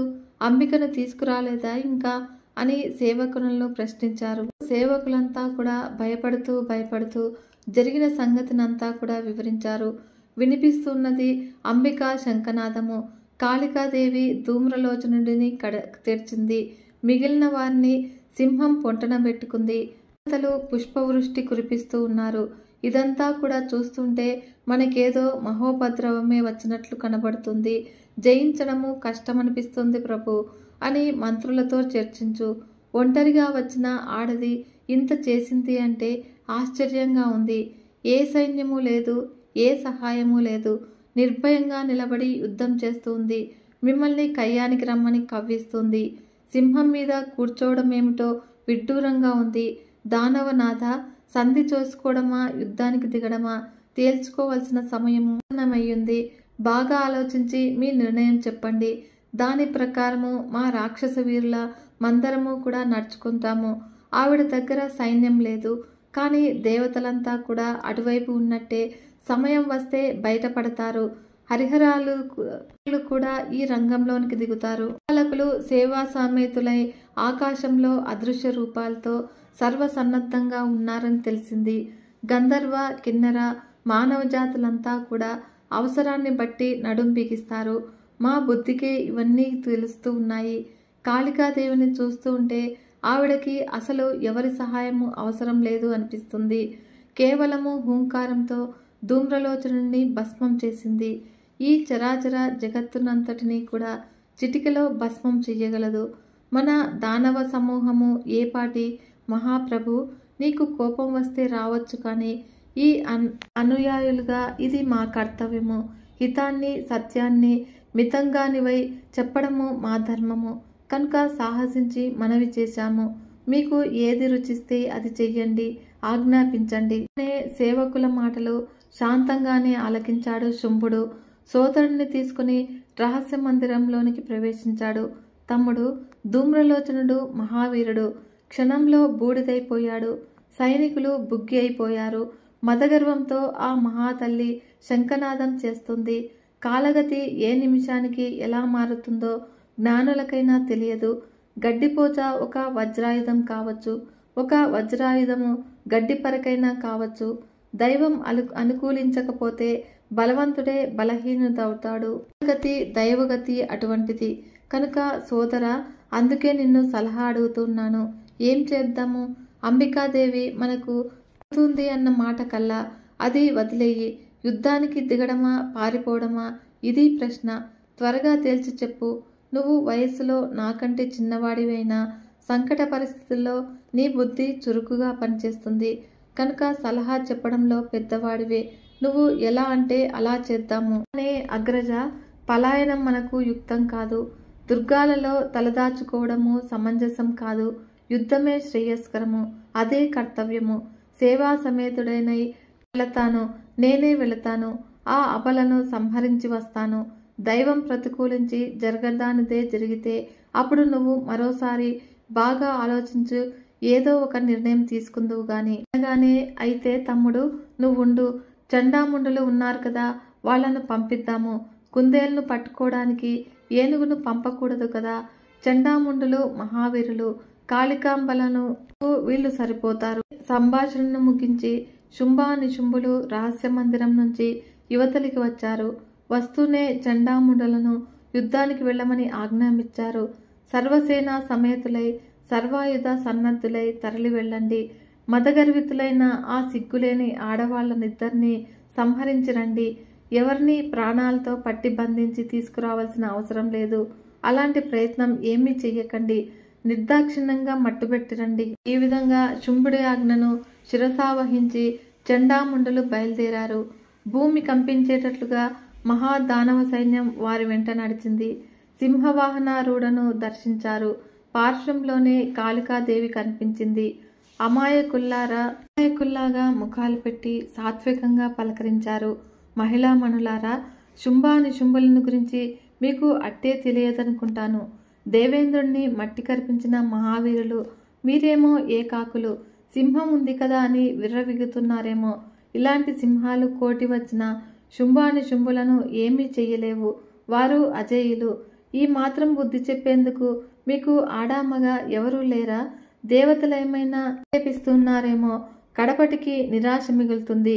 వినాశనమై పోతారు సుమా. ఆ బలాలను బాగా ఆలోచించుకొని ఒక నిర్ణయం తీసుకుంది. అన్వంగి, 18 బాహువులున్నాయి కదా అని గర్వించకు. అదంతా వ్యర్థము. పనికిరాని భుజాలు, పనికిరాని ఆయుధాలు. శ్రమ తప్ప ఏమిటి ప్రయోజనము? ఐరావతకు కుంభస్థలాన్ని పిడిగుద్దులతో పగలగొట్టిన బలశాలి శుంభుడు. అతడు కోరినట్టు నడుచుకుని సుఖపడు. అనవసరంగా ఆయాసపడకు. హితం చెబుతూ ఉన్నాము. మా మాట విను. విశాలాక్షి, దుఃఖాలు కొని తెచ్చుకోకు. శాస్త్ర విశారదులైనటువంటి పెద్దలు ఇదే చెబుతూ ఉన్నారు. కష్టాలను కడగండ్లను కలిగించే పనుల్ని దూరంగా వదిలివేయమని, సుఖాలను సంతోషాలను కలిగించే పనులను వెంటనే చేపట్టమని. ఓ కోకిల, నువ్వు తెలివైన దానివిలాగానే కనబడుతూ ఉన్నావు.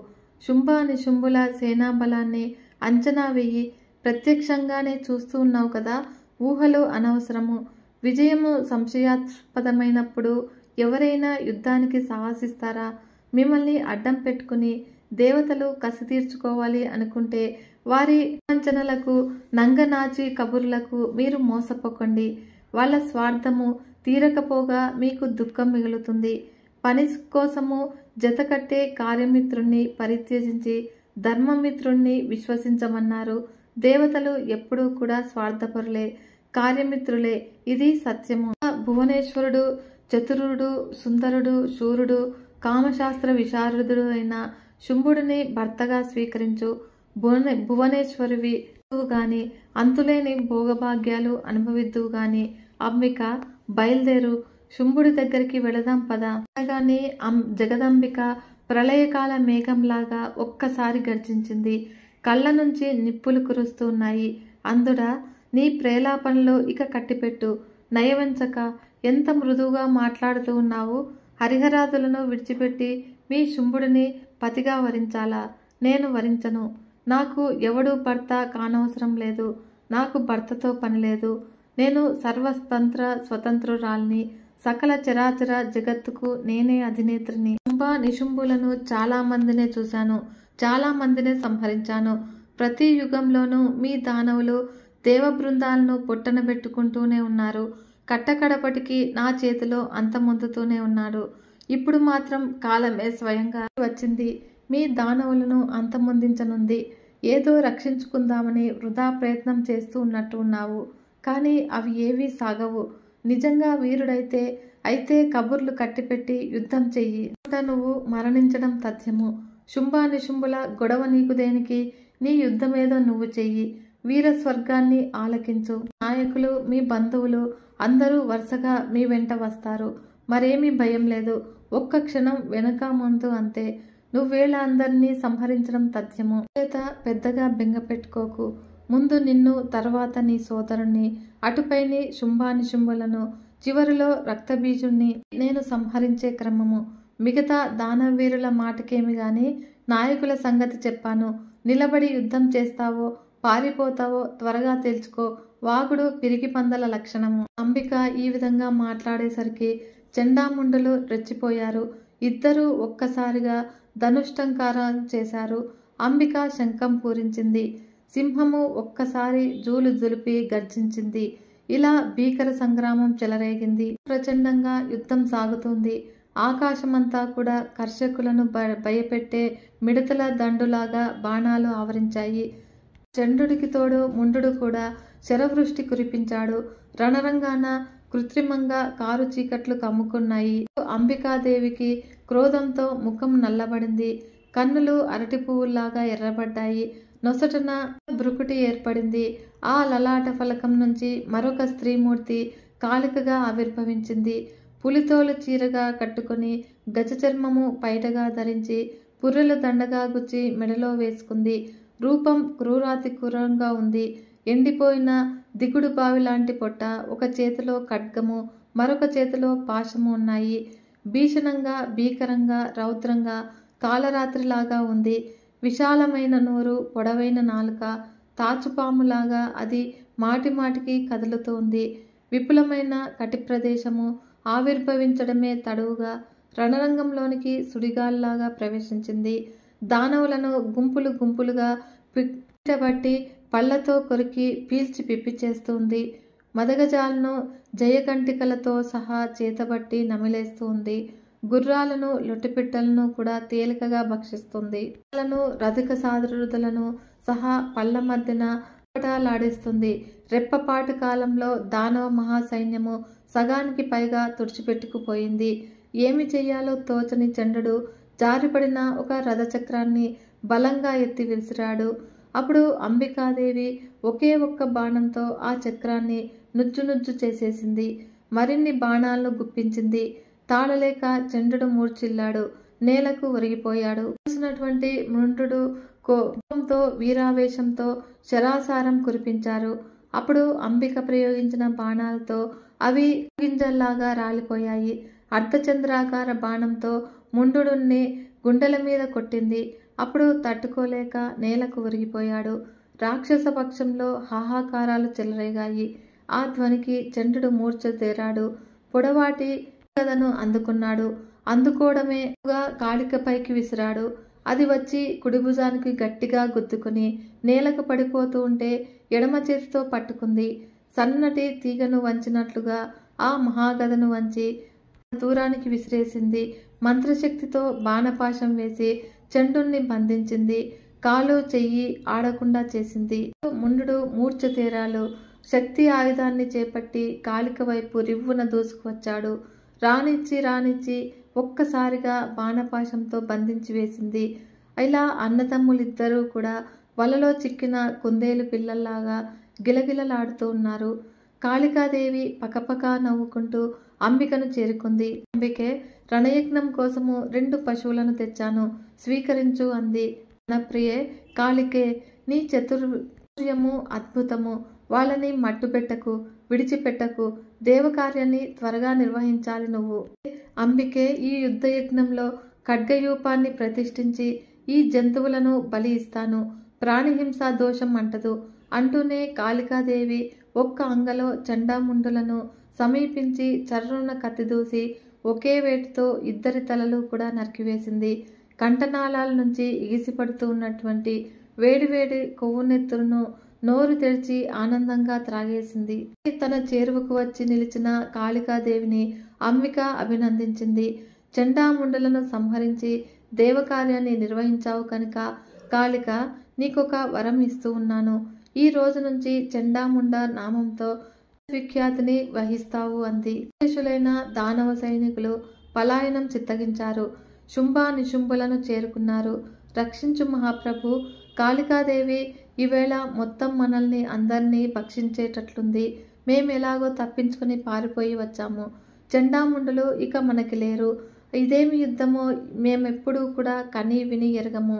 ఏనుగుల్ని, గుర్రాల్ని, ఒంటెల్ని, సైనికుల్ని గుంపులు గుంపులుగా పట్టుకుని కరకరా నమిలేస్తుంది కాళికాదేవి. రథాలు కూడా ఆగడం లేదు. ఆవిడ మీద ఏ ఆయుధము పనిచేయడం లేదు. రణరంగమంతా కూడా రక్తపు మడుగు అయిపోయింది. మాంసమే బురదగా, పేగులే నాచు తీగలుగా, రథచక్రాలే చక్రవాకాలుగా, తెగిపడిన అవయవాలు జలచరాలుగా ఈ మడుగు భయంకరంగా ఉంది. మహారాజా, నీ వంశాన్ని రక్షించుకో. కాళికాదేవిని శరణు వేడు, లేదంటే పారిపో. అంతేగాని యుద్ధానికి దిగకు, నాశనం చేసేస్తుంది. ఇది ఖాయము. కాళిక సింహాల ఆకలి నీతో గాని తీరదేమో. వీరికి తోడు అంబికాదేవి బాణపరంపర ఒకటి. ప్రత్యక్షంగా చూసి వచ్చాం కనుక చెబుతూ ఉన్నాము. ఆడది నన్నేం చేస్తుంది అని హెచ్చరించకు, అనవసరంగా కలహించకు. ఆవిడ దక్కకపోతే నీకు వచ్చిన నష్టమేమీ లేదు. దక్కించుకోవడానికని పంతానికి పోయి యుద్ధానికి దిగేవో నువ్వే దక్కవు. ఒక అల్ప ప్రయోజనం కోసము వంశనాశనం లాంటి మహా దుఃఖాలను కొని తెచ్చుకోవడము తెలివైన పని కాదు. సూచనలన్నీ కూడా నీకు ప్రతికూలంగానే ఉన్నాయి. గమనించు. ఆడది అసహాయంగా నిలబడి ధూమ్రలోచన చండాముండాది మహాదానవీరులను సంహరించింది. చిటికెలో సంహరించింది. కనీసం ఆవిడకు చెక్కిళ్ళు కూడా కందలేదు. అయినా ఆయాసంగా మట్టుబెట్టేసింది. లోకపాలకుల్నే మట్టి కరిపించిన నిన్ను యుద్ధానికి రమ్మని ధైర్యంగా ఆహ్వానిస్తుంది. వీరిని వీరు క్రమంలో సంహరిస్తానని పట్టిక చదువుతోంది. ఇదంతా ఏమిటో గ్రహించు. క్షేత్రంలో మీ అన్నదమ్ములు ఒకప్పుడు తపస్సు చేశారు. బ్రహ్మదేవుడు మెచ్చి వరం ఇచ్చాడు. దాని ప్రకారము పురుషుడి చేతిలో మీకు మరణం లేదు, నిజమే. కానీ స్త్రీ చేతిలో ఇప్పుడు మిమ్మల్ని చంపడానికే ఈ అంబిక వచ్చింది, సందేహం లేదు. అందుచేత బాగా ఆలోచించండి, యుద్ధం విరమించండి. అంబిక సాధారణ స్త్రీ కాదు.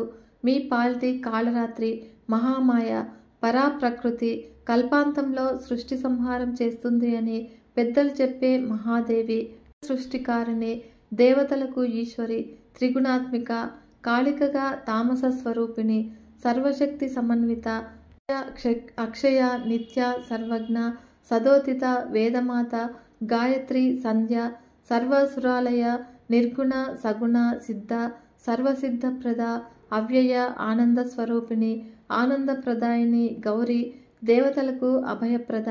ఇందులో ఏ సందేహము లేదు. మా మాట నమ్ము. దయచేసి వైరం పెట్టుకోకు. శరణు వేడుకో, రక్షిస్తుంది. వంశాన్ని బ్రతికించుకో. హతశేషులైన దానవులను చిరాయుష్కులను చెయ్యి. అనగానే దానవవీరులు తమను తాము మర్చిపోయి, ఎవరితో మాట్లాడుతూ ఉన్నామో మర్చిపోయి, ఏదో పూనకంలో ఉన్నట్లు స్తోత్రాలు చేసేసరికి శుంభులకు క్రోధము నశాలానికి అంటింది. భరించలేని ఎంతో దిక్కులు పగేటేటట్లు ఏకకంఠంతో అరిచి నేలను దబీమ్మని తన్ని పిడికిటితో సింహాసనాన్ని గుద్ది శంభుడు లేచి నిలబడ్డాడు. కళ్ళు జ్యోతుల్లాగా వెలిగిపోతూ ఉన్నాయి. మూర్ఖుల్లారా, రణరంగం నుంచి పారిపోయి వచ్చి పిరికి పందల్లారా పొండి. మీ మొహాలు నాకు చూపించకండి. అంతగా బతకాలని ఉంటే పాతాళంలో ఏ మూలనో దాక్కోండి, లేదా ఆత్మహత్యలు చేసుకుని చావండి. ఇది అంతా దైవాధీనము. నేను జయిస్తాను, లయిస్తాను. మీకెందుకు? ఏది జరగాలో అది జరుగుతుంది, జరగనివ్వండి. దానికోసం ఇప్పటి నుంచే దిగులు పడి ఏమి ప్రయోజనము? దుఃఖించి తప్పించగలమా? మరణానికి భయపడి స్వధర్మాన్ని వదులుకుంటామా? వదులుకున్నంత మాత్రాన శాశ్వతంగా బతికి పట్టకట్టతామా? చావు పుట్టుకలు, సుఖదుఖాలు ఎవరికి ఎప్పుడు రాసిపెట్టి ఉన్నాయో అప్పుడు వస్తాయి. అందాక ఎవరు ఎంత దొర్లినా రావు. వద్దు అనుకున్నా ఆగవు. కాలం ముడితే బ్రహ్మాది దేవతలే నశిస్తారు. అలాగే నేను కాలవశుణ్ణి. ఇందులో విచారించవలసింది ఏమీ లేదు. వంశధర్మాన్ని, వీరధర్మాన్ని పాటిస్తాను. జయమే రాని, పరాజయమే రాని. ఒక అబల యుద్ధానికి రమ్మని చరిచి ఆహ్వానిస్తే, పొలిమేరలో నిలబడి ధనుష్టంకారం చేస్తే, పలాయనం చిత్తగించి 10 కాలాల పాటు బతకమంటావా? అది ఒక బతికేనా? అంతకన్నా యుద్ధంలో మరణించడము గౌరవప్రదం కాదా? యుద్ధమే చేస్తాను. విజయమో వినాశనమో ఏదైనా స్వీకరిస్తాను. పురుషాకారానికి పట్టం కట్టే విద్వాంసులు దైవము మిథ్య అంటూ ఉన్నారు. అదే యుక్తాయుక్తమని అనిపిస్తోంది. ఏ ప్రయత్నము చేయకుండా ఎవరికి ఏ కోరికలు తీరవు. తలరాతని నమ్ముకొని కూర్చోవడము పిరికిపందల లక్షణము. అదృష్టాన్ని మూఢులు విశ్వసిస్తారు, పండితులు నమ్మరు. దాని పేరే అదృష్టము. అది ఏనాడైనా ఎవరికైనా కంటికి కనబడిందా? కనబడుతుందా? ప్రజలను భయపెట్టడము, ఏమార్చడము తప్ప ఏమిటి ఇదంతా? భక్తులకు ఊరడింపు ఇది. చక్రధారి ఉన్నాడు, కారణి ఉంది అంటే పిండిమర. ఏ ప్రయత్నము లేకుండా పిష్టం తయారవుతుందా? కాదు కదా. సిద్ధించాలి అంటే ప్రయత్నం చేయాలి. సిద్ధించలేదు అంటే ప్రయత్నం లోపమే కారణము.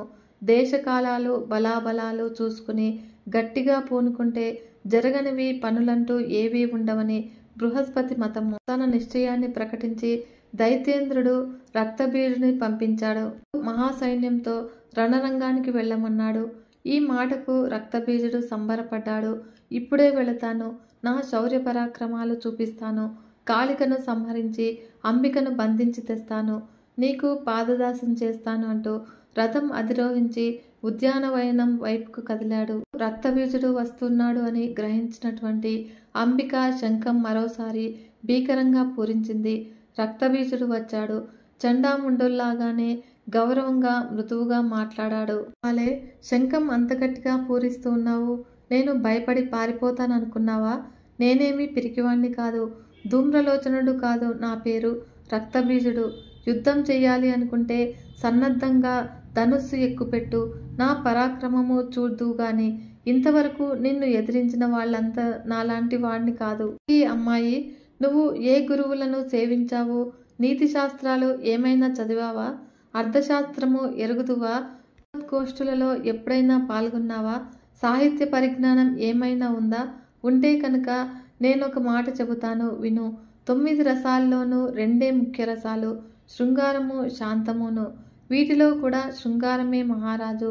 లక్ష్మీ శ్రీహరులు, సరస్వతి చతుర్ముఖులు, శచీ దేవేంద్రులు, పార్వతీ పరమేశ్వరులు ఈ రసాన్నే ఉపాసిస్తూ ఉన్నారు. తరువు తీగ, మృగము మృగి, జగత్తు అంతా కూడా జంటలమయము. అంతటా సంయోగ శృంగారమే. ఈ వైభోగాలను పొందలేని పిరికిపందలు వైరాగ్యాలను ఆశ్రయించి యతులు సన్యాసులు అవుతూ ఉన్నారు. మూఢులు, దైవ వంచితులు సంసార రసాసారము తెలియక వంచితులై ఇతరులను వంచిస్తూ ఉన్నారు అని జ్ఞానమని ఏదేదో చెబుతున్నారు. ప్రజలకు బోధిస్తూ ఉన్నారు. మనస్సులో కదం తొక్కుతూ ఉంటే ఎక్కడి జ్ఞానం, ఎక్కడి వైరాగ్యం? అంతా వట్టి వంచన, ఆత్మవంచన, పరవంచన. కళ్యాణి, నువ్వు కూడా ఏదో ఇలాంటి వంచనకు లోనైనట్టు కనిపిస్తూ ఉన్నావు. త్వరగా ఆ ఉచ్చు నుంచి బయటపడు. నీకు తగిన అందగాన్ని చూసి వివాహం చేసుకో. త్రిలోక విజేత శంభుడినైనా సరే, అతడి తమ్ముడు మహాబలుడు నిశుంభుడినైనా సరే వరించు. రాజభోగాలు అనుభవించు అనేసరికి కాళికాదేవి వికృతంగా వికటాటహాసం చేసింది. అంబికాదేవి మృదుమధురంగా బదులు పలికింది. బీజ, ఎందుకింత శ్రమపడి ప్రసంగించావు? నేనేమీ వివాహం చేసుకునని భీష్మించలేదే. మొదట వచ్చిన దూతతో చెప్పాను కదా, నాకు బలంలోనూ రూపంలోనూ సాటి వచ్చేవాడు దొరికితే తప్పకుండా వివాహం చేసుకుంటాను. కాకపోతే అది నిరూపణ కావాలి. నిరూపితము అవ్వాలి అంటే నాతో యుద్ధం చేసి నన్ను జయించాలి. అప్పుడు ఆ సదృశ సంపన్నుణ్ణి పరిణయమాడతాను. ఇది చిన్ననాటి నా ప్రతిజ్ఞ. ఈ మాట శుంభానిశుంభులకు చెప్పమని ఆ దూతకు స్పష్టంగా తెలియజేశాను. శుంభుడు గాని నిశుంభుడు గాని వచ్చి బలం నిరూపించుకొని నన్ను చేపట్టమని చెప్పడం పోయి మిమ్మల్ని ఇలా పంపిస్తూ ఉన్నాడు. ఇప్పుడు నువ్వు వచ్చావు. సరే, యుద్ధం చేస్తావో పారిపోతావో తేల్చుకో. ఈ మాటలకు రక్తబీజుడు అసహనంతో కుమిలిపోయాడు. హఠాత్తుగా ధనుస్సు ఎక్కుపెట్టి సింహం మీద శరాసారము కురిపించాడు. అప్పుడు అంబిక అలవోకగా వాటన్నింటినీ కూడా తునకలు చేసింది. పిడుగుల్లాంటి బాణాలతో వాడి గుండెల మీద గాయం చెయ్యని కుముతు దెబ్బలు కొట్టింది. వాడు రథంలోనే పడి స్పృహ కోల్పోయాడు. దానవ సైన్యము లబోదిపోమని గుండెలు బాదుకుంటూ పరుగులు తీసింది. దానవ వీరులు హాహాకారాలు శుంభుడి మందిరంలోనికి వినిపించాయి. అప్పుడు మండిపడ్డాడు. మూలబలంగా నిలిచి మహాసైన్యంలో సగభాగాన్ని వెంటనే రణరంగానికి తరలించారు. కాలకేయ, కాంబోజ మహావీరులందరూ కూడా కోటాను కోట్లుగా సమర రంగానికి పరుగు పరుగున వచ్చారు. అంబికాదేవి లోకభీకరంగా ఘంటానాదం చేసింది. ధనుష్టంకారం చేసింది. విజయశంఖం పూరించింది. ఈ మూడు నాదాల భీషణధ్వనికి కాళికలో ఉత్సాహం ఉరకలు వేసింది. వాహనము ఆవులించి జూలు దులిపి గర్జించింది. దానవ వీరులందరూ కూడా అన్నువైపుల నుంచి ఒకేసారి వజ్రకఠోర పిశికాలను కురిపించారు. కాళికాదేవి వాటి పనిపడుతుంది. సరిగ్గా ఇదే సమయానికి బ్రహ్మాది దేవతల దివ్యశక్తులన్నీ అంబికలో ప్రవేశించాయి. సరస్వతీదేవి సూత్ర కమండలువులు ధరించి హంసవాహనం మీద వచ్చి అంబిక పక్షాన నిలిచింది. శంఖచక్ర గదాధారి అయి లక్ష్మీదేవి గరుడ వాహనం మీద వచ్చింది. త్రిశూలం ధరించి చంద్రుణ్ణి కుప్పల్లో కురుముకొని వృషభ వాహనం మీద శాంకరి వచ్చింది. శక్తిహస్త విభూషితగా నెమలి వాహనం మీద కౌమారి, వజ్రపాణి అయి ఐరావతం మీద శచీదేవి, ఆకారంలో ఆసనం మీద సూకరి, నారసింహి యమదండం ధరించి మహిషవాహనం మీద దేవి, దిక్పాలకులందరూ కూడా తమ తమ అనుచరీ గణాలతో వచ్చి నిలిచారు. అంబికాదేవి ఆనందంతో మరోసారి శంఖం పూరించింది. కృష్ణుడు స్వయంగా వచ్చి అంబికను స్తుతించాడు.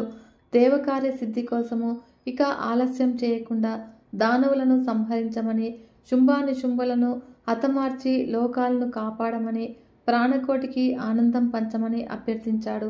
అంబికాదేవి చిరునవ్వులు చిందిస్తూ నిలబడింది. ఆ క్షణంలో ఆవిడ శరీరం నుంచి అత్యద్భుత శక్తి ఆవిర్భవించింది. భీషణంగా ప్రచండంగా ఉంది. శతనినాదాలతో ఆవిర్భవించింది. ఘోర రూపంతో ఆవిర్భవించింది. రూపం ఎంత భీకరంగా ఉన్నా ముఖం మీద చిరునవ్వు చిందులాడుతూ ఉంది. దేవదేవ, పార్వతీ ప్రాణవల్లభ, నువ్వొక ఉపకారం చేసి పెట్టాలి. దూతగా శుంభానిశుంభుల దగ్గరికి వెళ్ళు. నా మాటగా చెప్పు. స్వర్గాన్ని దేవతలకు వదిలేసి భూలోకాన్ని మానవులకు వదిలేసి వాళ్ళని వెళ్ళిపోమ్మను.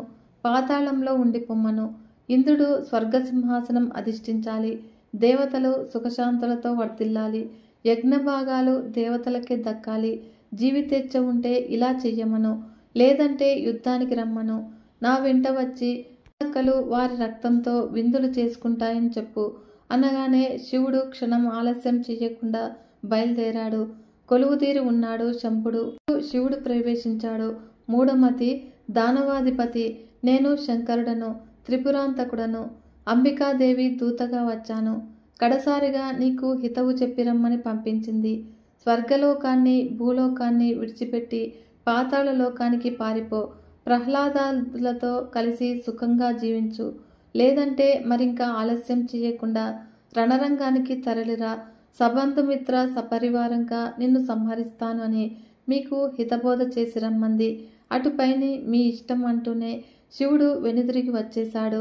నుంచి అంబికాదేవికి శివదూతి అనే పేరు స్థిరపడింది. శంకరుడు ఈ మాట చెప్పి వెళ్ళిపోగానే అన్నదమ్ములు ఇద్దరూ కూడా కూలబడుకున్నారు.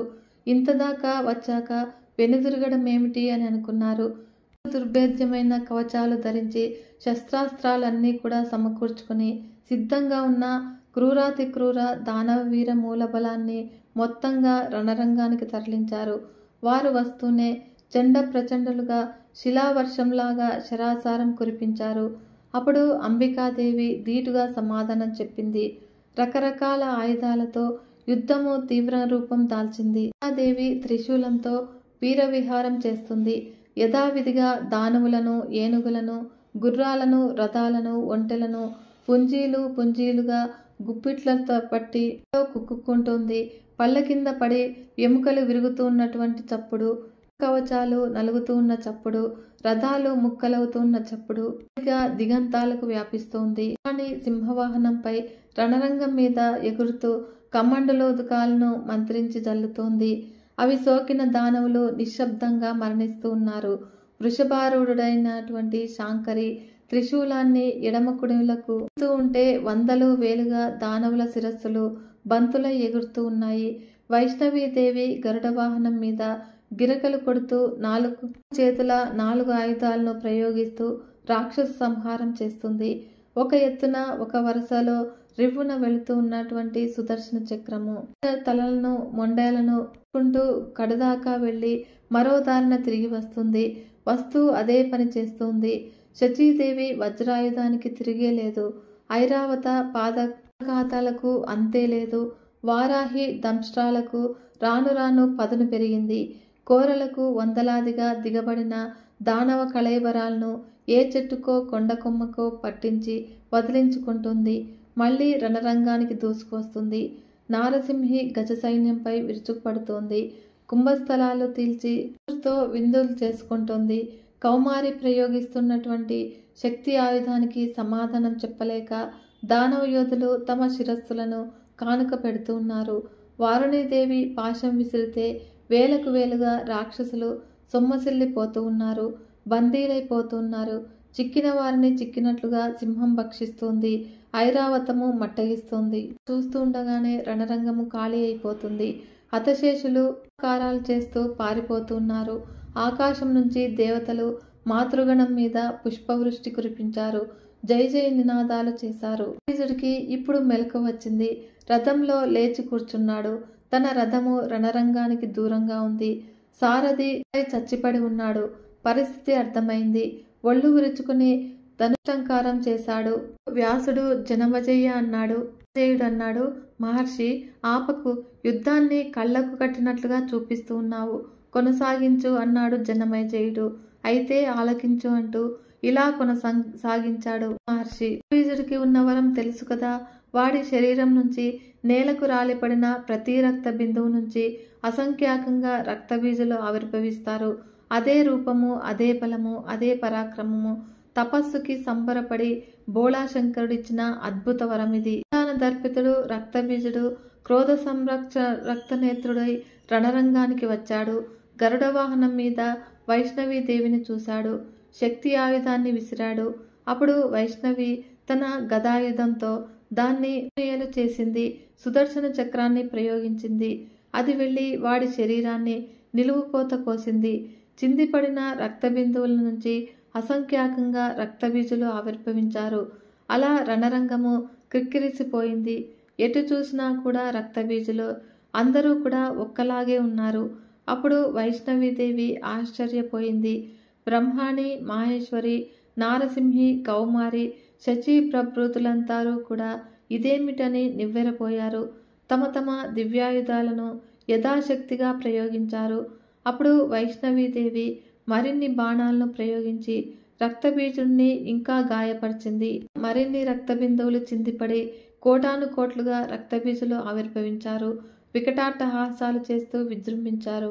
బ్రహ్మాణి ప్రభృతులకు ఏమి చెయ్యాలో దిక్కు తోచలేదు. దేవతలు నిశ్చేష్టులయ్యారు. అందరినీ కూడా దుఃఖము, దైన్యము ఆవరించాయి. అప్పుడు కాళికాదేవి ఒక్కతే ఉంది. ఇంతమంది రక్తబీజులతో పోరాడుతుంది. వాడి సంఖ్య క్షణక్షణానికి పెరుగుతుంది. ఇప్పుడు శుంభుడు గాని నిశుంభుడు గాని ఇటువైపు వస్తే పరిస్థితి మరీ విషమిస్తుంది. ఎలాగాని దేవతలంతా కూడా దిగులు పడుతూ ఉన్నారు. జగదంబిక ఒక్క క్షణం ఆలోచించింది. ఉపాయం పట్టింది. వెంటనే కాళికాదేవిని పిలిచింది. హే చండాముండే, నీ నోరును పూర్తిగా విస్తరించు. నాలుకను రణరంగమంతటా చాపు. నేను ప్రయోగిస్తున్నటువంటి ఆయుధాలతో వాడి శరీరం నుంచి చిందే రక్తబిందువు ఒక్కటి కూడా నేల మీదకు పడకుండా చప్పరించు. ఈ అసంఖ్యాక రక్తబీజులను అలాగే నెత్తురు చిమ్మకుండా భక్షించు. ఇది ఒక్కటే మార్గము. విస్తరించు. ఇంకా ఎంతసేపు చేస్తాము వీరితో ఈ యుద్ధము? త్వరగా ముగించి స్వర్గ సామ్రాజ్యాన్ని ఇంద్రుడికి అప్పగించి హాయిగా వెళ్ళిపోదాము అంటూ ఉండగానే కాళికాదేవి కొండ గుహలాగా నోటిని తెరిచింది.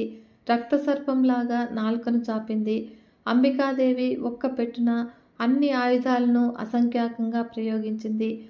తెగిపడుతూ ఉన్నటువంటి మాంసఖండాలను, నెత్తుటి బొట్లను బీరుపోకుండా కాళికాదేవి భక్షించింది. ఇలా కృత్రిమ రక్త బీజులు అందరూ కూడా ఆవిర్భవించినంత వేగంగానూ లక్షల సంఖ్యలో భక్షితులయ్యారు. అసలు వాడు ఒక్కడు మిగిలాడు.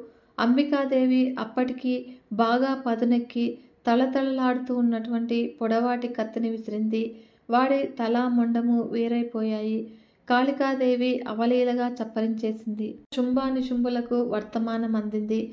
బ్రహ్మాని ప్రభృతులు రణరంగానికి దిగారని, కాళికాదేవి ఉపాయంగా రక్తబీజుని భక్షించింది అని, ఇక తమ కోసమే ఆవురావురమంటూ ఎదురు చూస్తోంది అని తెలిసింది. ఇంత బతికి ఇప్పుడు ఈ ఆడదానికి భయపడి పారిపోవడమా అన్న అవమానము, అంతకన్నా మరణమే వయ్యము అని అనుకున్నాడు శుంభుడు. అదే తెగింపుతో పలికాడు, నిశుంభ, నేను వెళుతూ ఉన్నాను రణరంగానికి. అంబికను సంహరించి వస్తాను. ఒకవేళ రాలేదనుకో, నువ్వు ఈ కార్యాన్ని కొనసాగించు అనగానే అన్నగారి మాటలకు తమ్ముడు ఉక్రోషపడ్డాడు. నేనే వెళతాను. కాళికను సంహరించి అంబికను బంధించి తెస్తాను. ఈ పాటి ఘనకార్యానికి నువ్వు వెళ్ళాలా? నిశ్చింతగా ఉండు. నేనుండగా నువ్వు వెళ్ళడం సమంజసం కాదు అంటూనే మరీ సమాధానం కోసం చూడకుండా నిశుంభుడు సొంత సైన్యంతో బయలుదేరాడు. మాగధులు జయ జయధ్వానాలు చేశారు. శంభుడు బయలుదేరగానే ఒంటరిగా మిగిలిన శంభుడికి ఏమీ తోచలేదు. కొలువులో నిలవలేకపోయాడు. తన మందిరంలోనికి వెళ్ళాడు. అక్కడ కూర్చోలేకపోయాడు. తాను యుద్ధరంగానికి బయలుదేరాడు. రణపండితుడు అల్లంత దూరాన నిలిచి ప్రేక్షక పాత్ర వహించాడు. అప్పుడు ఆకాశంలో అదృశ్య రూపాలతో ఇంద్రాది దేవతలు, రణరంగంలో స్వబలంతో దైత్యేంద్రుడు, శుంభుడు ప్రత్యక్షులయ్యారు. సోదరుడు తన శాంకరధస్సును ఎక్కుపెట్టి అనుపుంకంగా శిలాకఠినను గుప్పించాడు. అప్పుడు అంబికాదేవి తెరలు తెరలుగా పకపక నవ్వింది. కాళిక, చూశావా వీళ్ల మూర్ఖత్వము? సోదరులు నాతో యుద్ధానికి తలబడుతూ ఉన్నారు. రక్తబీజుడు మరణించినా కూడా వీరికి బుద్ధి రాలేదు. జయించగలమనే ఆశపడుతూ ఉన్నారు. ఇది నా మాయాశక్తి. వీరిని సమ్మోహితుల్ని చేశాను.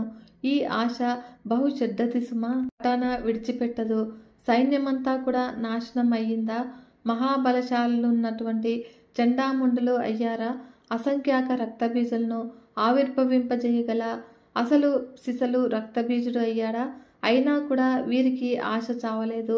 జయించగలమనే అనుకుంటూ ఉన్నారు. వచ్చారు. వీరిద్దరిని కూడా సంహరిస్తే మనం వచ్చిన పని పూర్తవుతుంది. చావు దగ్గర పడి మాయామోహితులై వచ్చారు.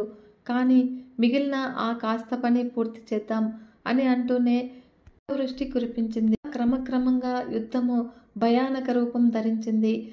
అంబిక వాహన సింహము దులిపి సైన్య సాగరంలో ఈదుతోంది.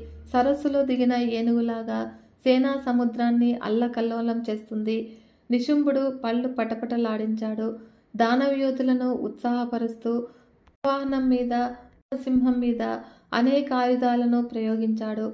అన్ని వైపుల నుంచి కూడా దానవయోధులు చుట్టుముట్టి ఒక్కసారిగా శస్త్రాస్త్ర సమూహం కురిపించారు. అప్పుడు అంబికాదేవి శస్త్రానికి శస్త్రము, అస్త్రానికి అస్త్రంగా బదులిస్తుంది. అవకాశం దొరికించుకొని అంతమొందిస్తుంది. దేవి యుద్ధ వైశారాధ్యాన్ని చూస్తూ అల్లంత దూరాన్ని నిలబడి ఉన్న శుంభుడికి ఉత్సాహం ఉరకలు వేసింది.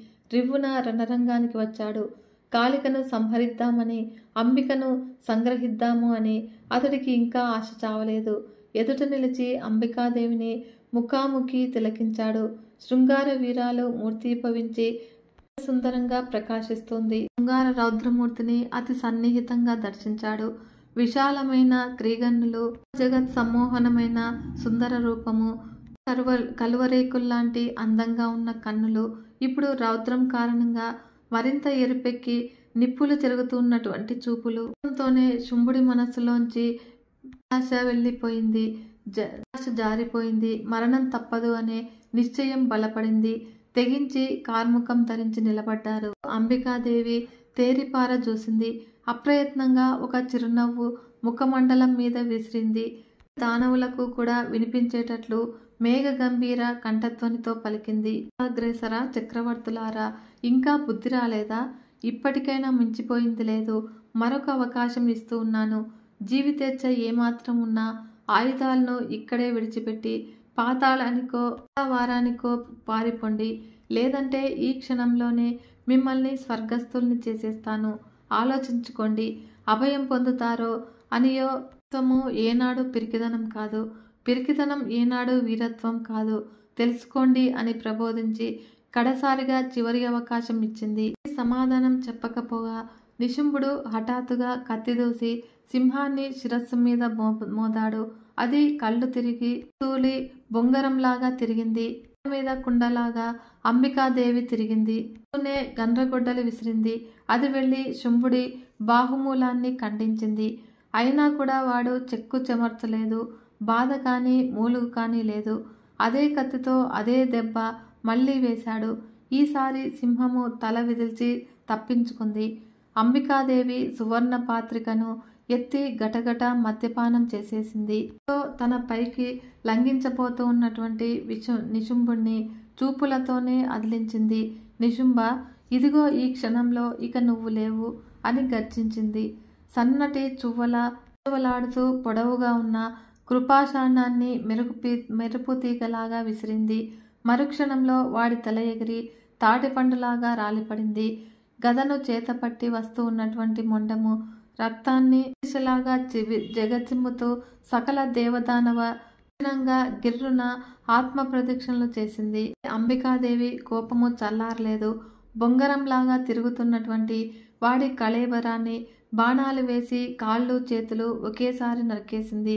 రెక్కలు విరిగిన పర్వతంలాగా ఆ మొండెం నేలపై ముద్దలాగా చతికిలపడింది. దానవ సైన్యం భయకంపితమై దుఃఖ విహ్వలమై రోధిస్తూ నోరు బాదుకుంటూ పరుగులు లంఘించుకుంది. తమ్ముడి మరణాన్ని కళ్ళారా చూసిన శుంభుడు నివ్వెరపోయాడు. శిలాకృతిలాగా బిగిసిపోయాడు. కళ్ళ వెంట నీళ్లధార బొటబొట రాలాయి. మరు నిమిషంలో నిగ్రహించుకున్నాడు. అప్పుడు క్రోధంతో ఉన్మత్తుడై దిక్కులు దద్దరిల్లేలాగా ఒక్క పొలికేక పెట్టాడు. అది తనకే కొత్తగా అనిపించింది. కొండల్లో కోనల్లో మార్మోగి వలయాలుగా తననే చుట్టుముట్టింది.